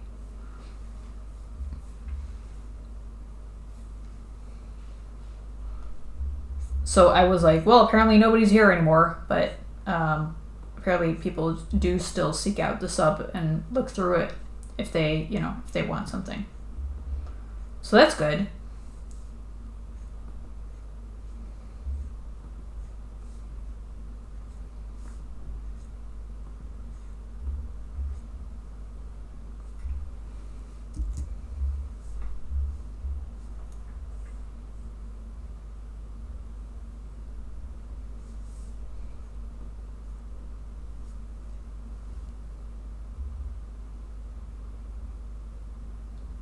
Yeah, it's like a marketing theory, rule, whatever, that it takes like 3 to 7 points of contact before someone actually decides to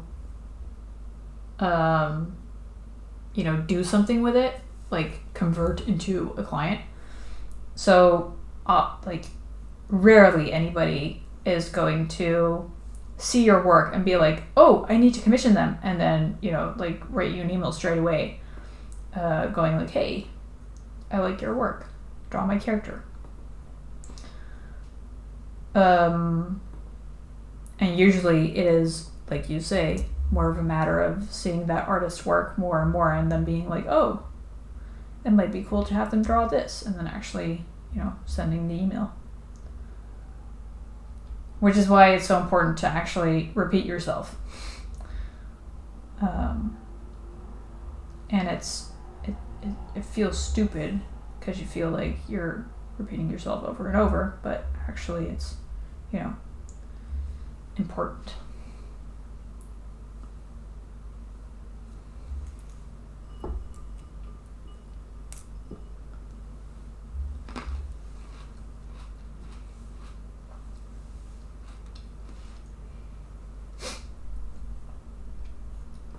Honestly, I'm just scared to post in r/D&D nowadays. With all the freaking rules.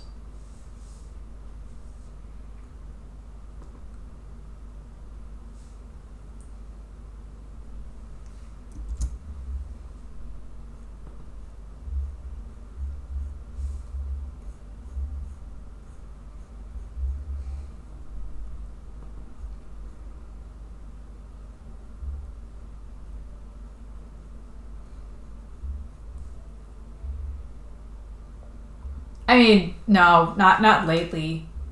More like compared to like 2 years ago or something, you know?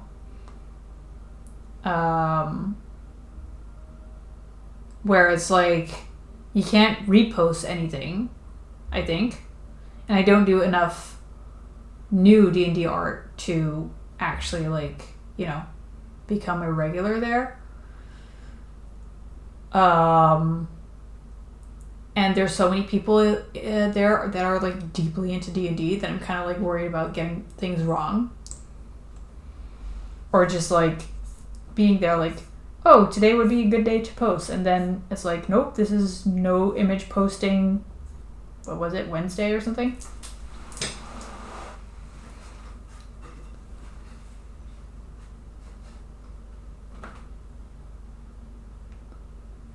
Yeah, I don't really see a lot of Final Fantasy stuff at all. So I do think it's a bit of like confirmation bias and stuff.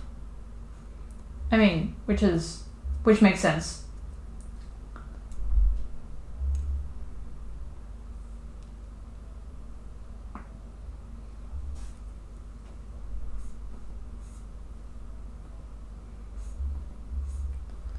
Captain probably sees a lot of Warhammer commissions floating around.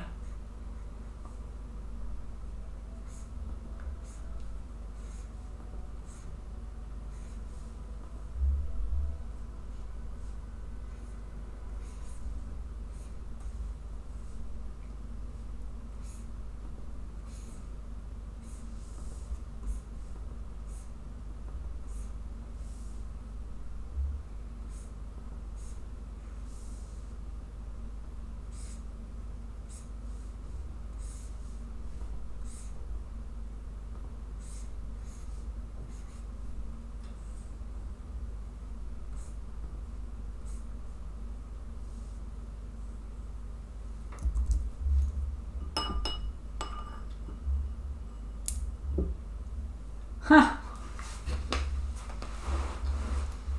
I'm not.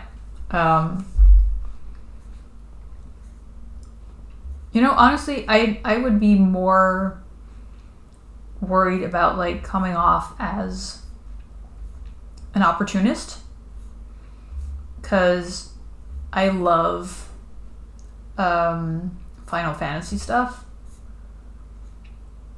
like seeing it, and I think it's always very elegant and cool, but I haven't played any of the games. I know nothing about the lore except there's like Cloud and Tifa and whatever, but that's about it.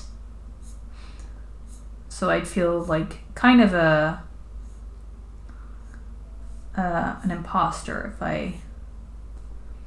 if I offered any specific commissions for that kind of stuff. Yeah. That's what I feel. That's exactly what I feel like. Exactly like that meme. How do you do, fellow gamers?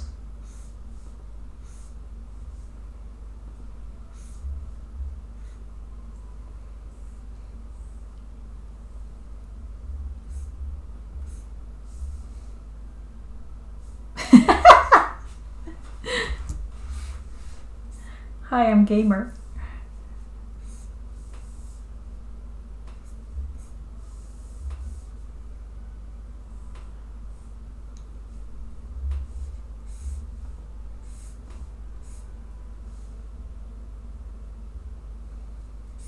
Have you ever done any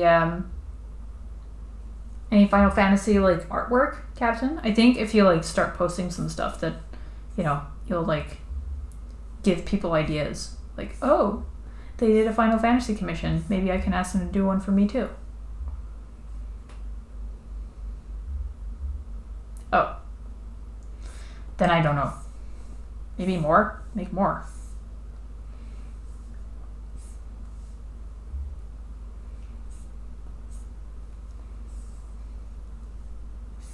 Stop painting Warhammer and start making more Final Fantasy stuff.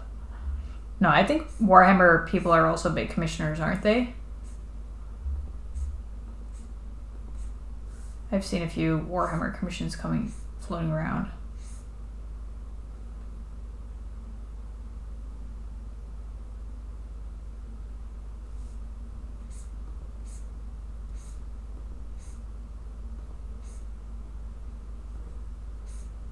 Yeah, you love drawing it, but like, do people commission Warhammer stuff? I think they do.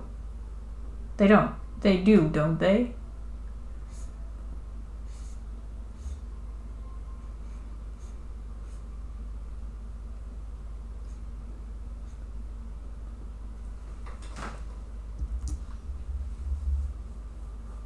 Have you been posting on like a Warhammer sub, Captain?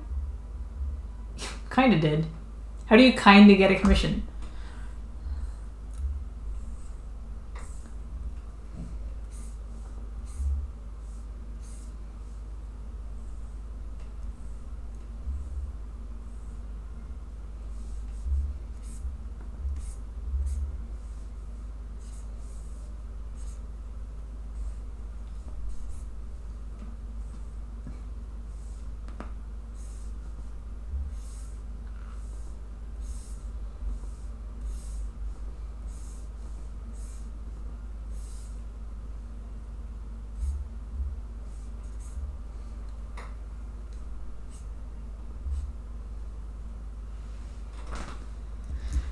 Some guy wanted his wife as a sister of battle, who when we first talked ghosted me, came back months later, and then he said he ghosted you again. No!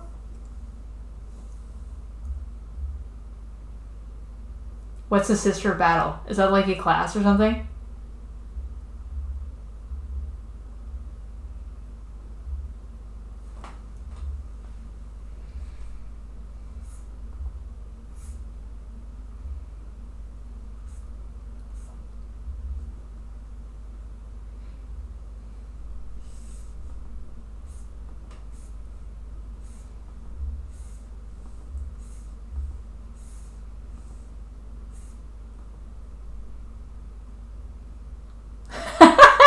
Nuns with guns. Didn't you draw a nun with gun?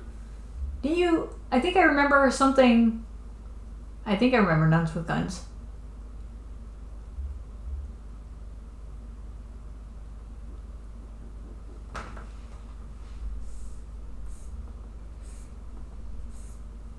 Yeah, see? I remember that.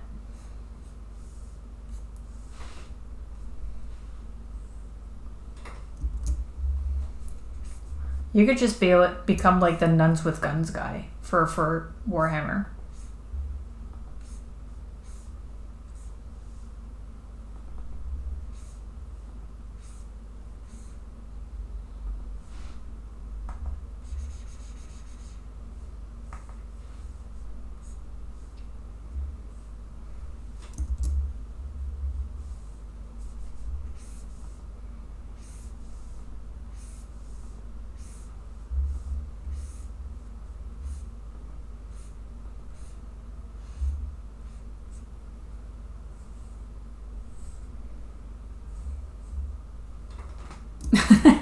Oh, you already are. Okay, never mind. All these suggestions of mine are like, I know like the Dutch phrase for it, but I'm not sure what the English one is. Whereas kind of like I'm telling you what you already know, basically.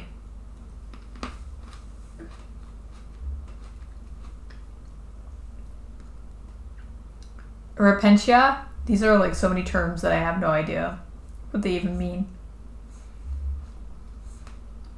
Is that another faction?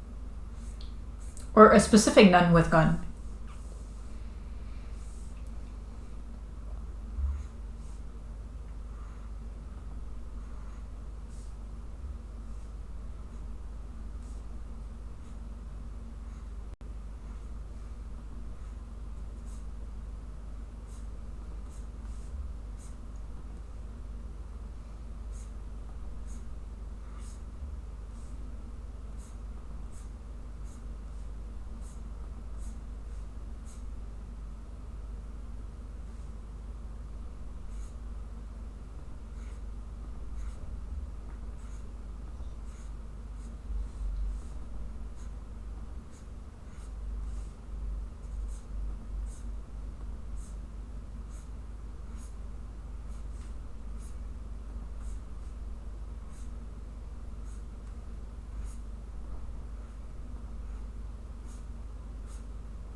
Warhammer sounds wild, man.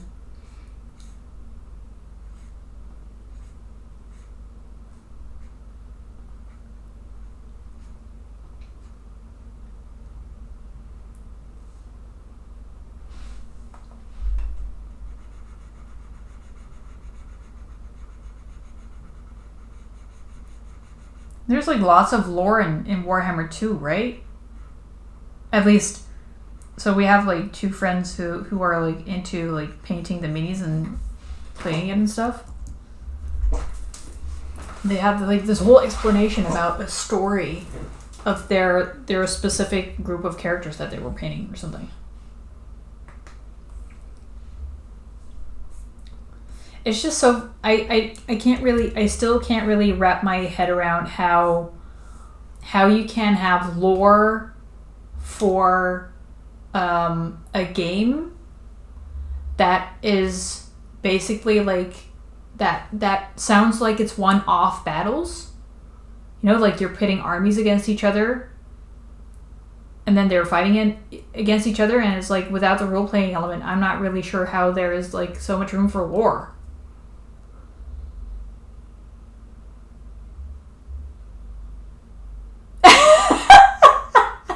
Don't make fun of me, antagonist.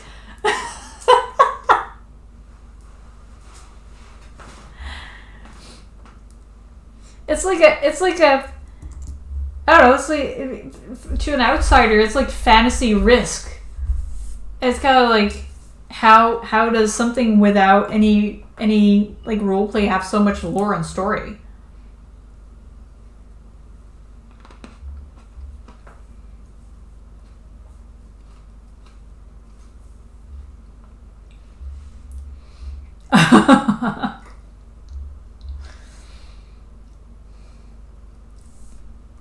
Okay, so lore is like really separate from the actual game. I get it.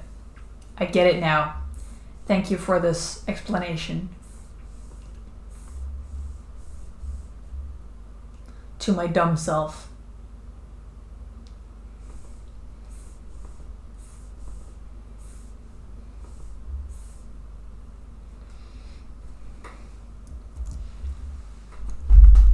How long does a battle last?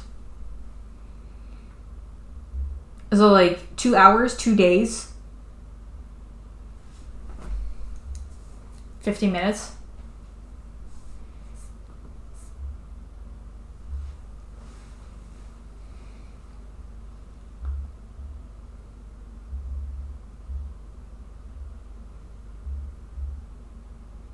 Oof, yeah, I can imagine that there's like a lot of lore. I just never really understood how it like integrated with with the game itself, which it doesn't apparently, but okay.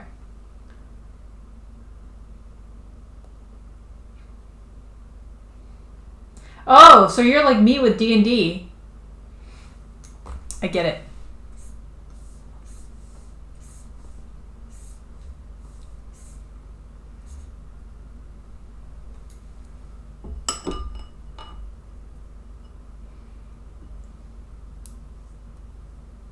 I just bought my first dice last week.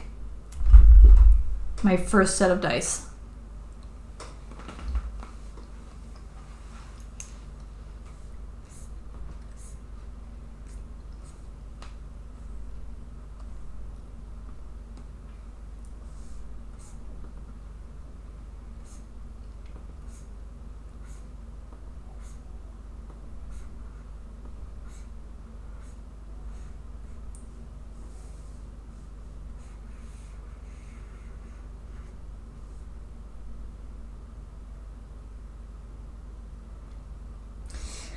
Yeah, basically, I mean, like, my D&D experience so far has been Critical Role and, like, Baldur's Gate.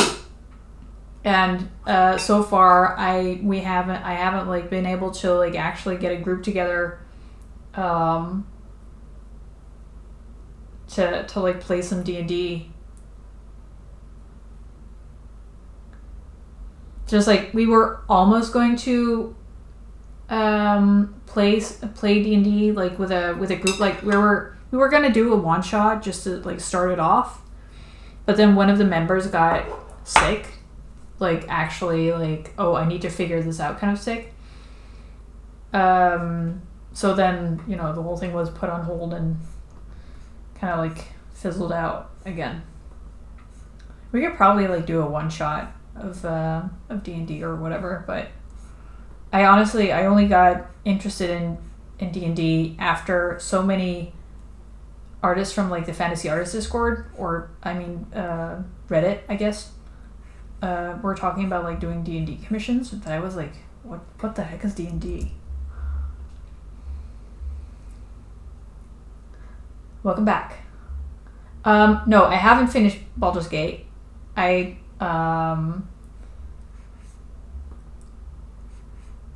like into Act 3. And then I kind of like started over with another character just because I wanted to like romance Gil. And my time for that had passed with the other character. So I was like, well, before I, you know, like finish the story and lose interest, I'll restart the game and do this one at the same time with like a different character.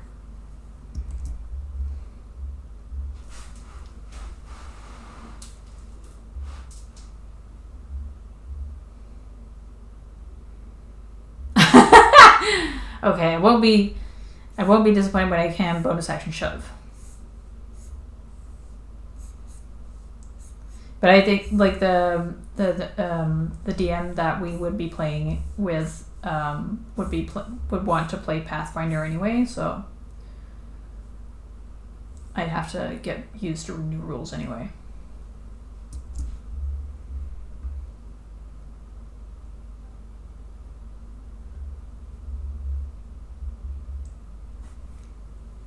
Have you finished the whole thing, Captain?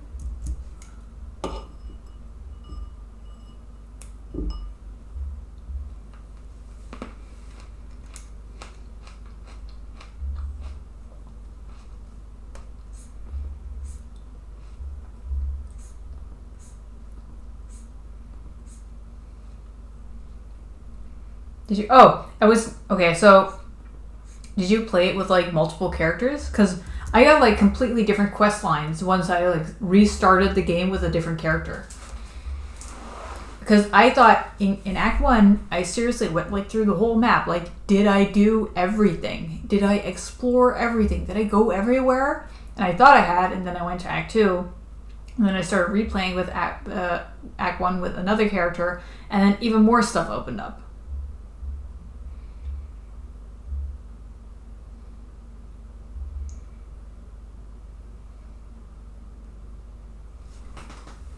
So I can recommend trying it again. BG3 is friendlier to the rule set than D&D 5e? Oh, that's funny.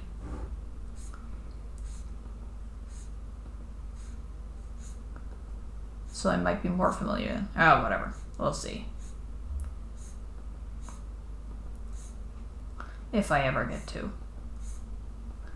The thing is, like, I think we'd have, like, a group of 4 or 5 people who would like to play D&D, and, like, we'd be able to get together somewhat on the regular. But there's nobody who has ever played D&D before, or Pathfinder, or whatever. So we would be like, who the hell is the DM?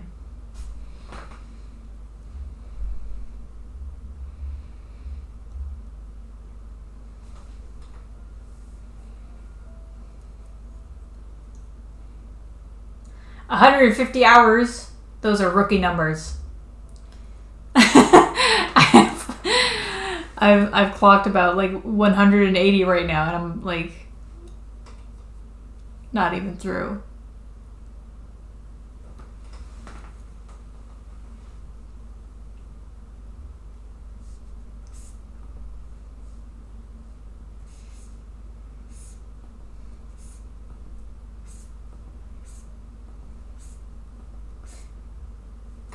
I mean, it's just like, I don't know, stuff happened with like characters. I'm like, crap. I'm like, it's interesting that I went that way, but what if I had done it like another way? I want to know what happens too, but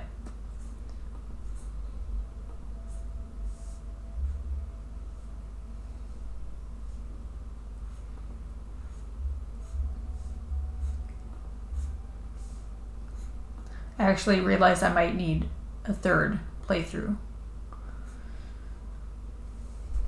Just because I'm, making some choices again that, like, makes me not use Shadowheart, for example. But I want to know her story.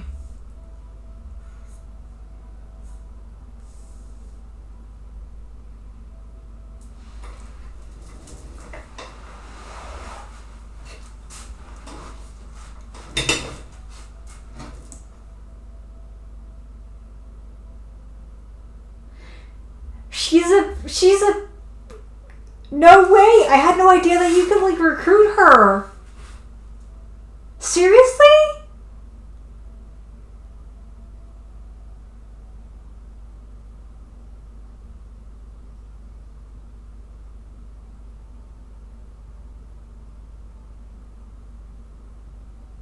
Oh man, Captain, that's where we can shake hands.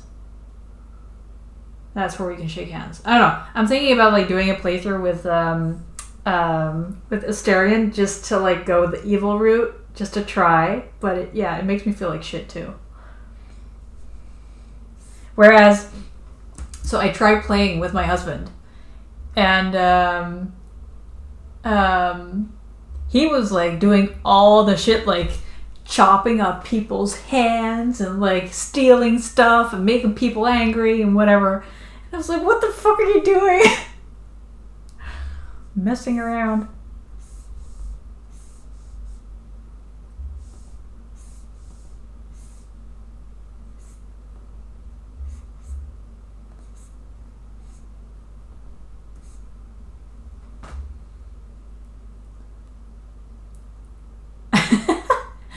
I mean, it's kind of like I'd like to do that stuff just to see, I can't handle.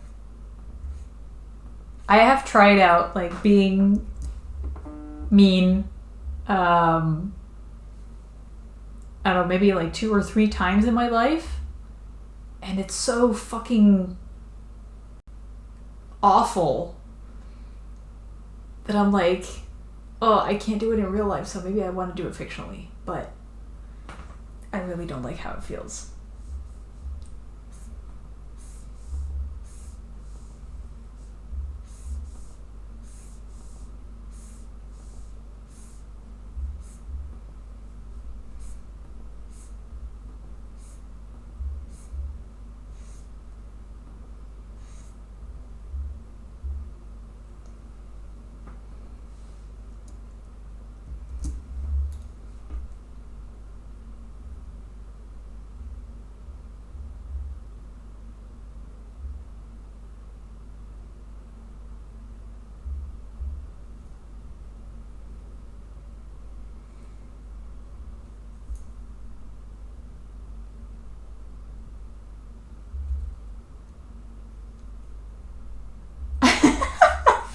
Polymorpher.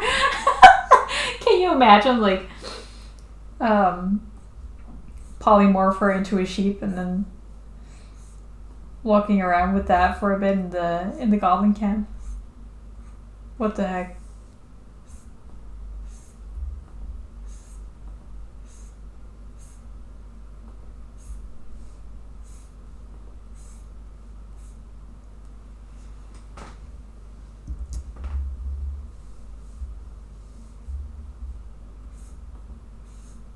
There's also this one, I think it's like a drow guy or something. I think, I remember one Twitter post from someone. And there were like 2 characters in the image, and she was like, I wasn't planning on this at all, but now I fell in love with like this character. And I was like, crap, are they talking about like the guy because I'm really interested in the guy, or are they talking about the woman? So I really couldn't tell, but now I'm really curious.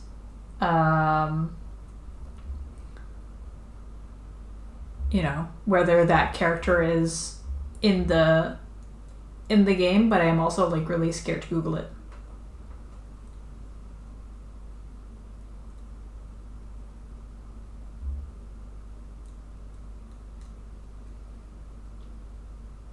Yeah, I'm not messing around with mods, like they break so much. Well, that's the thing, I don't know. Some kind of like drow guy, I think. Hold on. Let me see. Did I save that tweet? Let me check real quick.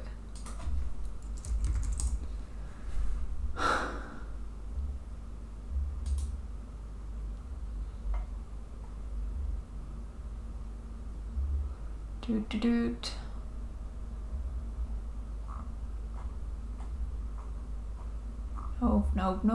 Nope. Maybe there.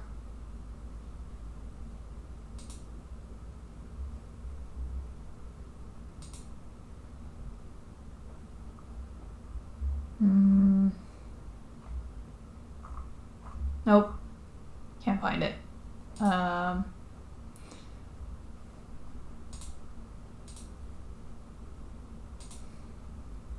No, it was like, I think it was like an elf with gray skin, so I'm guessing drow. And like short black hair and like the mouth tattoo, like the one on the chin, like from the bottom of the mouth going over the chin, kind of like a Maori tattoo. And then short black hair. So I'm not sure if it's like it was like their OC or if it was like an NPC, or actually a party character.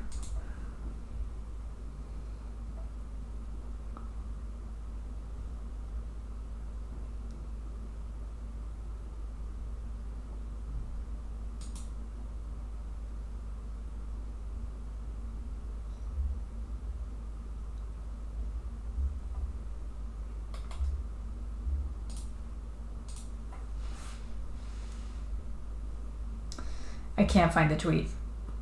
I'm giving up.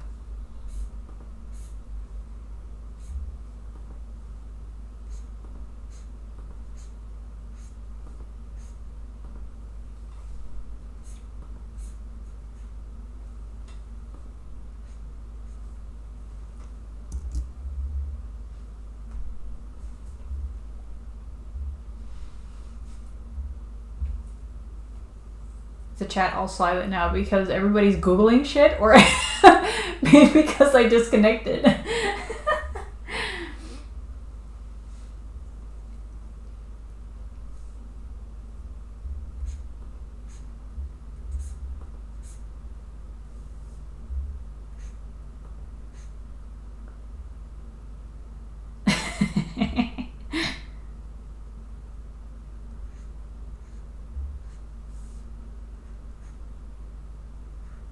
Yeah, me neither. That's why I got like kind of confused, because I think all the, well, except for Halson, all the characters you can recruit are in like Act 1 or something. Yeah, he definitely had black hair, I think.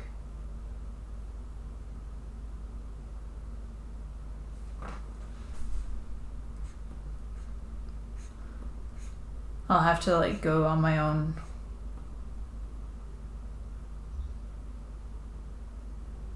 Oh, seriously? Oh, cool.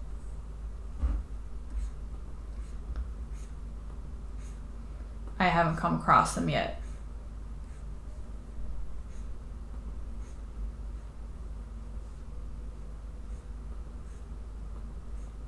That's what I was thinking, that maybe the guy was like part of Act 3.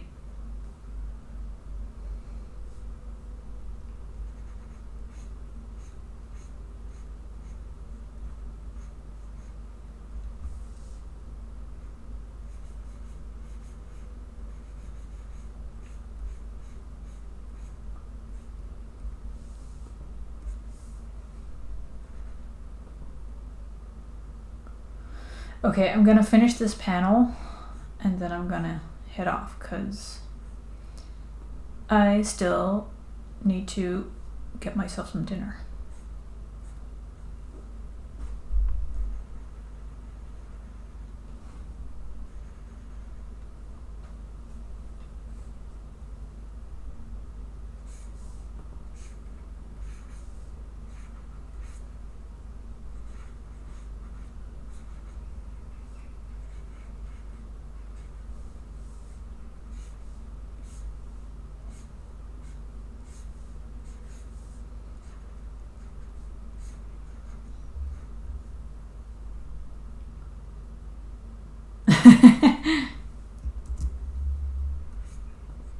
It was so weird, like we were in Japan back in May and our parents were like, oh, your vacation is almost over, but at least you have another like 3 full days or whatever to do whatever. And we were like, 2, our day is almost over. Wait, Captain, aren't you also in Europe? Oh, but you're more east, I think, than I am.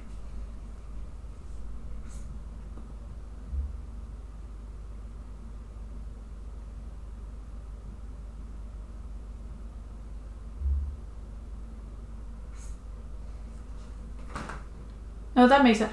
6 p.m. for dinner is like a super Dutch time. Like when it's relaxed a bit now, but my in-laws used to eat at like 5:30. Done. 5:30 would be dinner time, and they'd be finished by 6. Whereas my parents always ate at like 8 at night, so or 8 in the evening, I should say. So that was a bit of a adjustment. Oh, it's not dinner. Wait, so Rick, why are you saying I could start streaming Tuesday and Thursdays?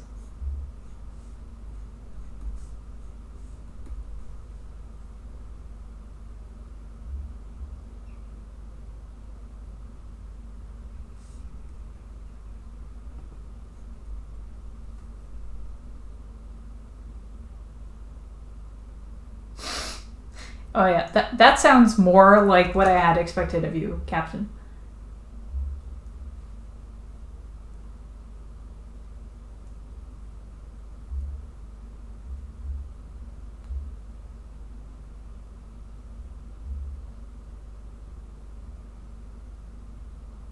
Yeah, I usually like work a little later. I usually aim to like finish work by 5, but usually I get into it at 4, so I kind of want to just like do a little more, and then usually it ends up being 6-ish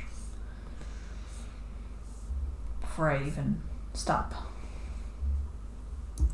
But now I still need to like go to the supermarket to get something, so I kind of want to do that before I get super hungry and hangry, as Moose likes to point out to me. I'm gonna laugh really hard if he ends up dropping into the chat right now, but so we'd have more conversation. I know, but I wouldn't have enough pages to ink, honestly, or stuff to work on. That's kind of the thing. I'm not hungry. I'm not hungry. I'm not hungry.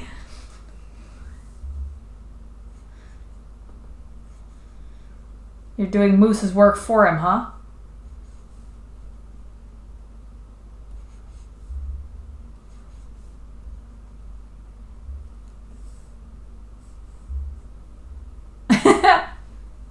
Yeah, because he's too busy sleeping in. Jeez.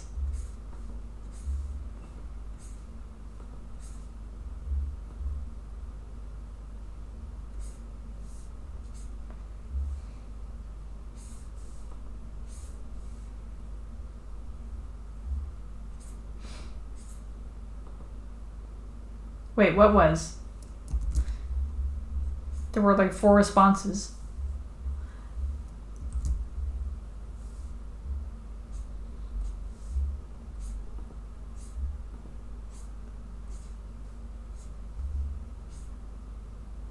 Oh. I practiced.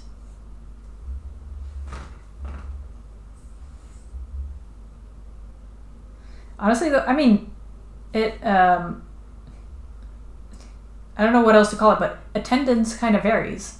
Because sometimes it's like kind of nice and busy, like it is today, but sometimes it's also really quiet. So I would be worried about like me streaming more and then like having the really quiet streams.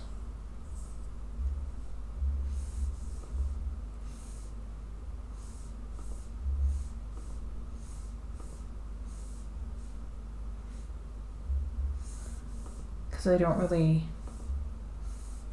like drawing, not talking, because then it just feels like people are. So, here I go. You're gonna tell me that I'm worrying, but then I feel like people are like silently judging me. I can also get more done when I'm just not streaming.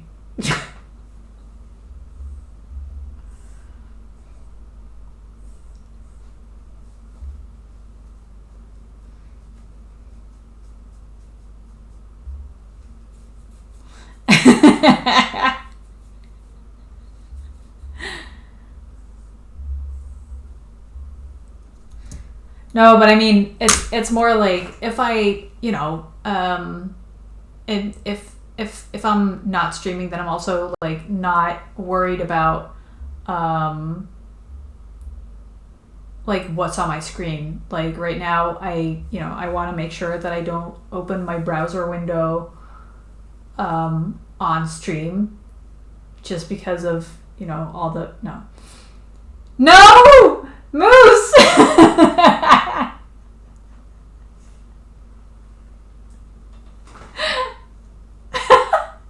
What the fuck? We were just talking about who whispered him to like come to the stream.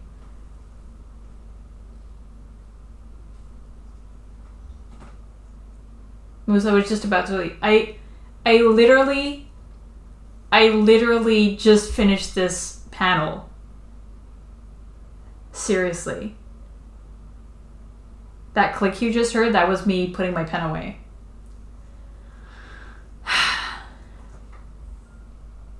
Why do you do this to me?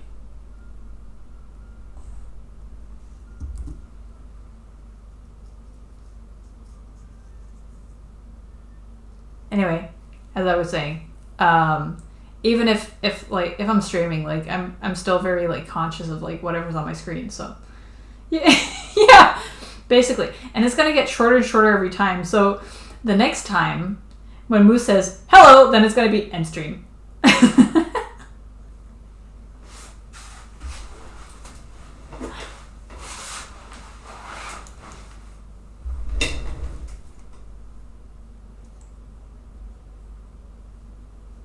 Just whatever, even if I'm in the middle of a panel, I'm gonna be like, oh, time to end stream. Moose is here.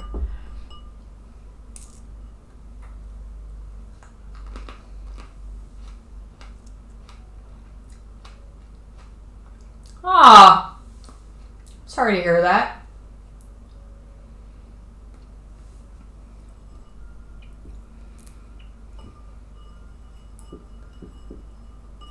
I hope it clears up soon.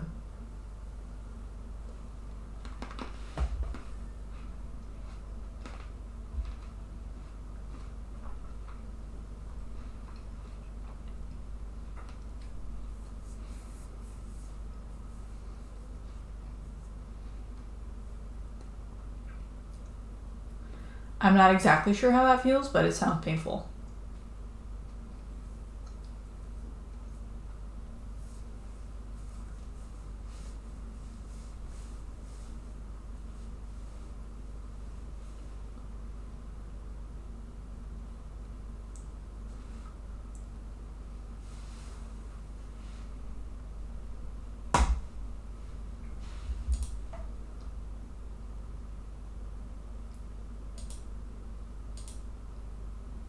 Shit.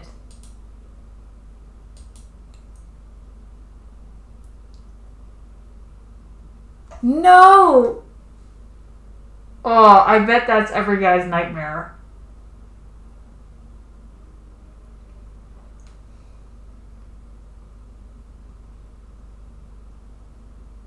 So how long is it going to take to heal?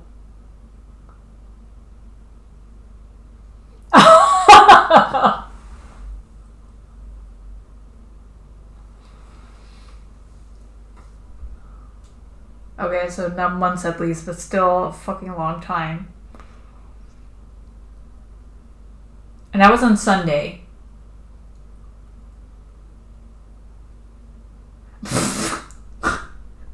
Okay, so you're having a great week, it sounds like. Oh.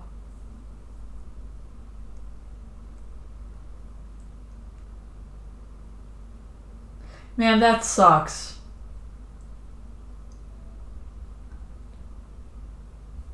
Does walking hurt?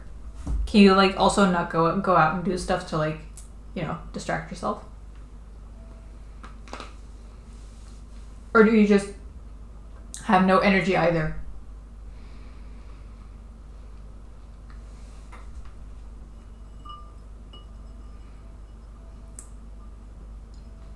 Okay.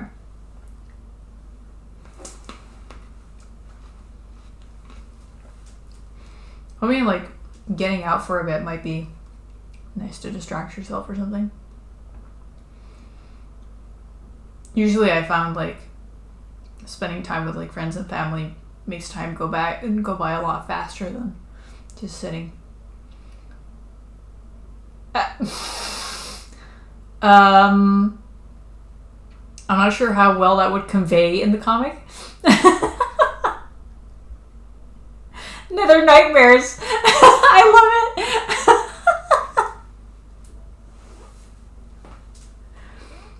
it. Okay, you gave me the N. That's the... Now I have to think. I'm not sure if I have any guys having nightmares. I doubt that a woman would have a nightmare like this.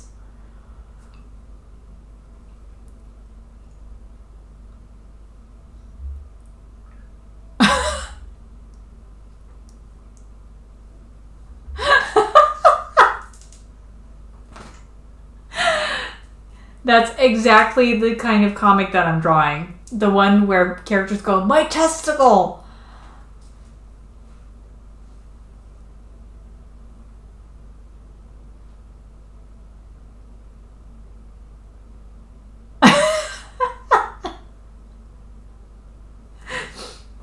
Then I have to. I think Adam would be able to voice over that really, really well. I don't really do that kind of like Irish Scottish accent very well.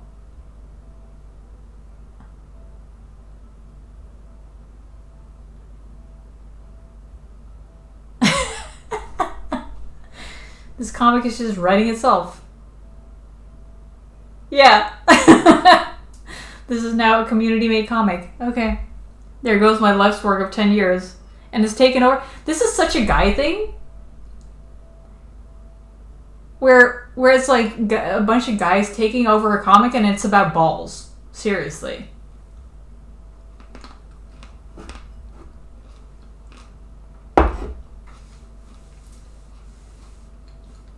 It sounded northern. I'm not sure where you're from, actually. I wouldn't, like, I'm a foreigner. I wouldn't dare to presume where you're from based on your accent.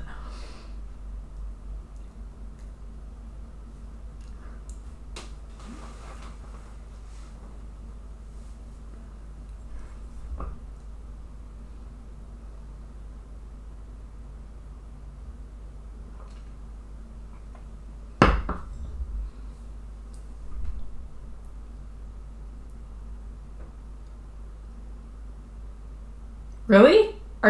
So you're from, like, the south-ish? Like London and stuff? Yeah, Netherrealms is about balls. That's going to be a great elevator pitch. It's like a zipline pitch. Netherrealms is about balls.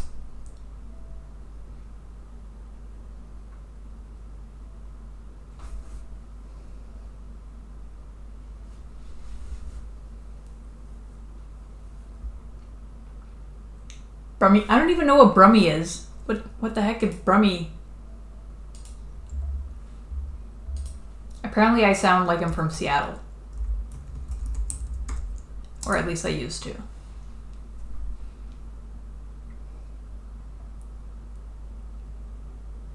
Birmingham. Okay. That makes more sense. A little more sense, because I'm not even totally sure where that is.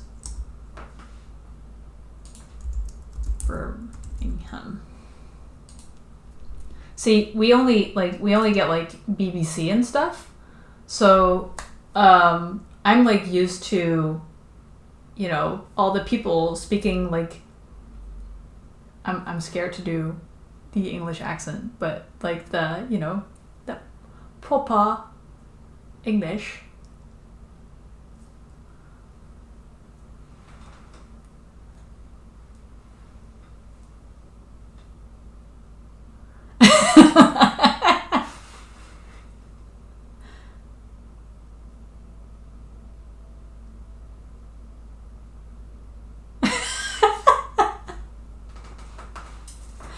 Well, my I have some more. That's kind of like how you pronounce it, isn't it?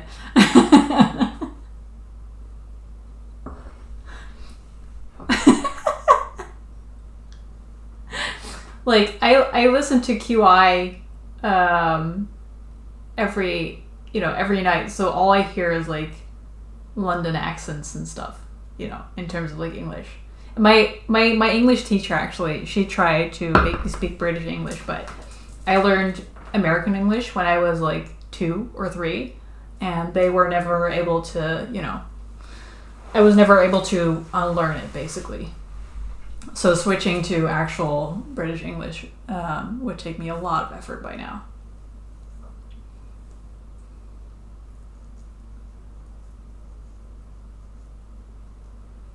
I try it sometimes, like very silently, but then I'm like, nope, it's not gonna work.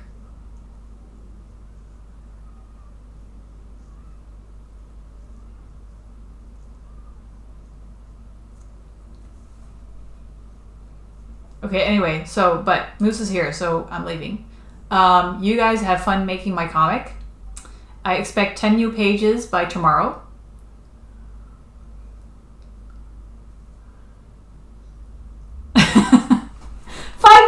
Do you know how long 5 minutes is? I can do like one sentence. I can't even do one sentence.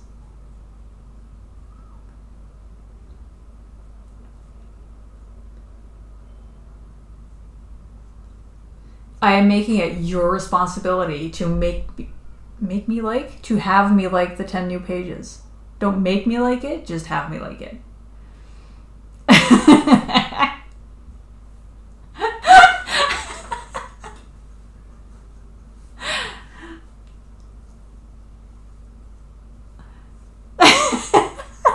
You know, that sounds like a comic made by AI.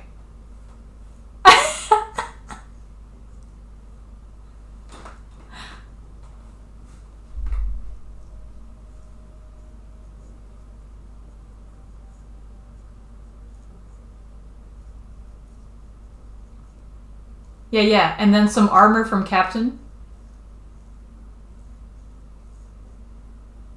Oh my god, I'm gonna get an AI Nether Nightmares comic, isn't it? Aren't I?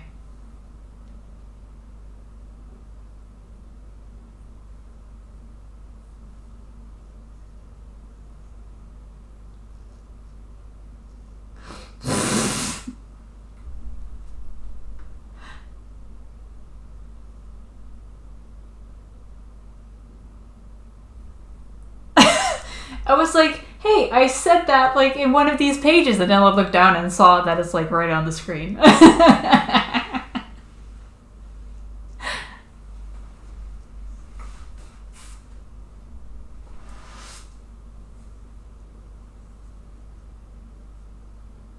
Okay, so now it's turning into like,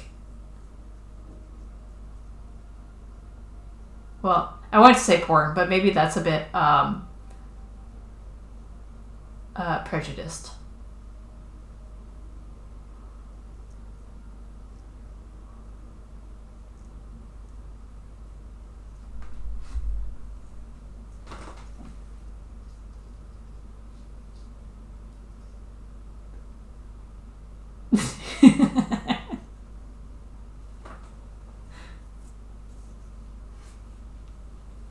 Next issue even. Wait, is the issue only going to be 10 pages? It's going to be Nether Nightmares After Dark.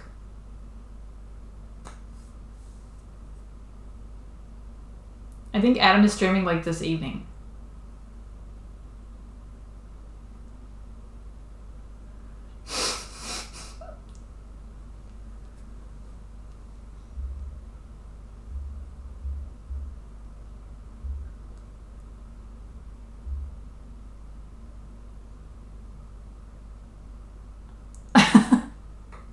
No. You claimed that name, so you get to use Nether Nightmares.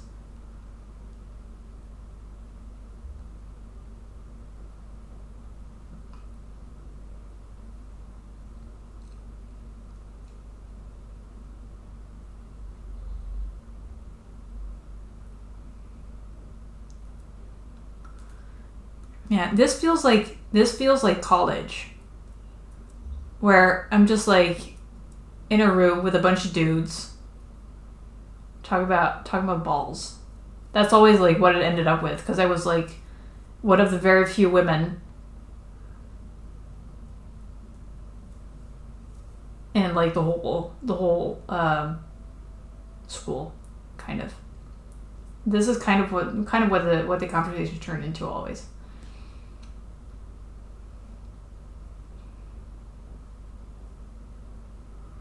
No, I wasn't. Oh, hold on. Wait, I should return the favor.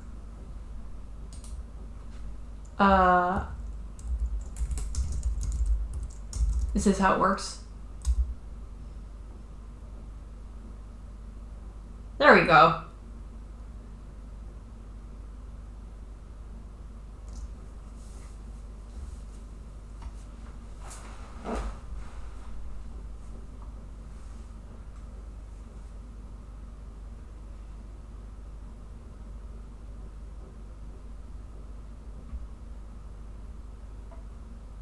Piper Perry? Who's Piper Perry?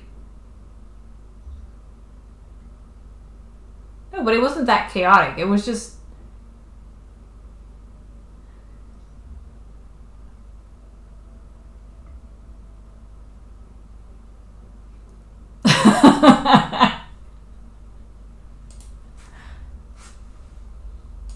I'll never be a real streamer. I'll just sit here doing what I think I should be doing, and then realize that I've been missing out on all the streamer etiquette. Wait, Piper Perry?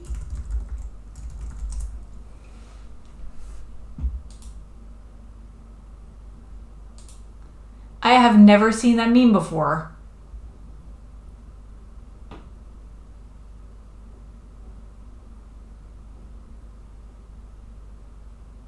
I guess that shows how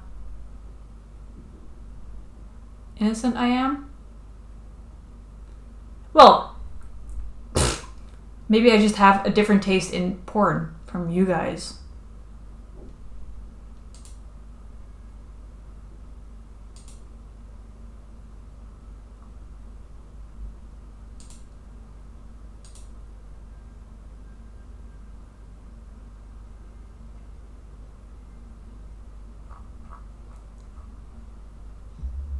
I mean, how did you even... Wait.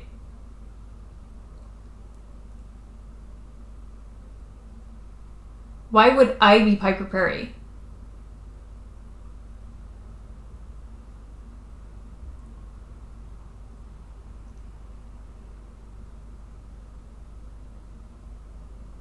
Oh, because I was in a room with a bunch of dudes. Okay, I like missed that part of the chat.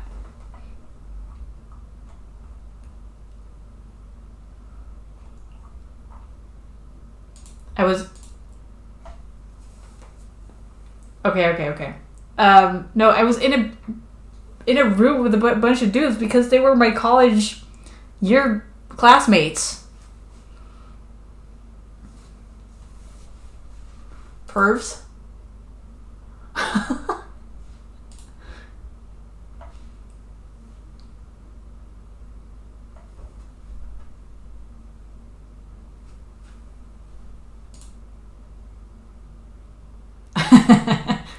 Well, actually, I ended up marrying one of them, so.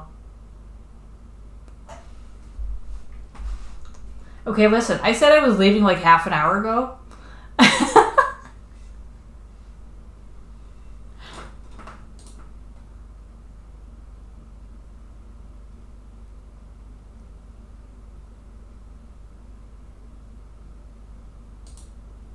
I mean, is having a husband pervy?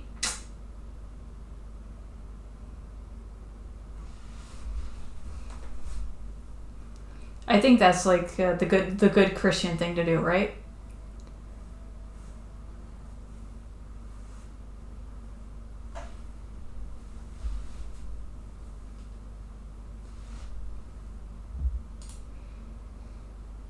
Okay, listen. This stream is not about drawing anymore. So, I'm leaving. I'm actually getting hangry now. So I'm leaving. Thanks for never was a drawing.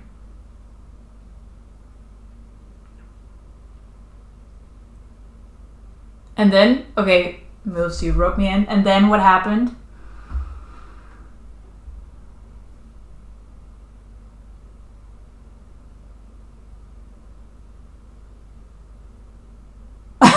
This, yes, I'm sorry for facilitating this.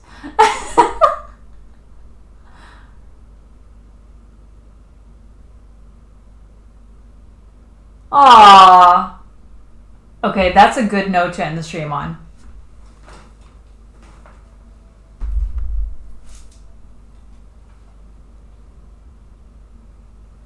No, Captain, don't ruin it. I'm leaving before you ruin it. I'm leaving. I'll see you later. Guys, thanks for stopping by. Thanks for keeping me company, and I'll see you next week.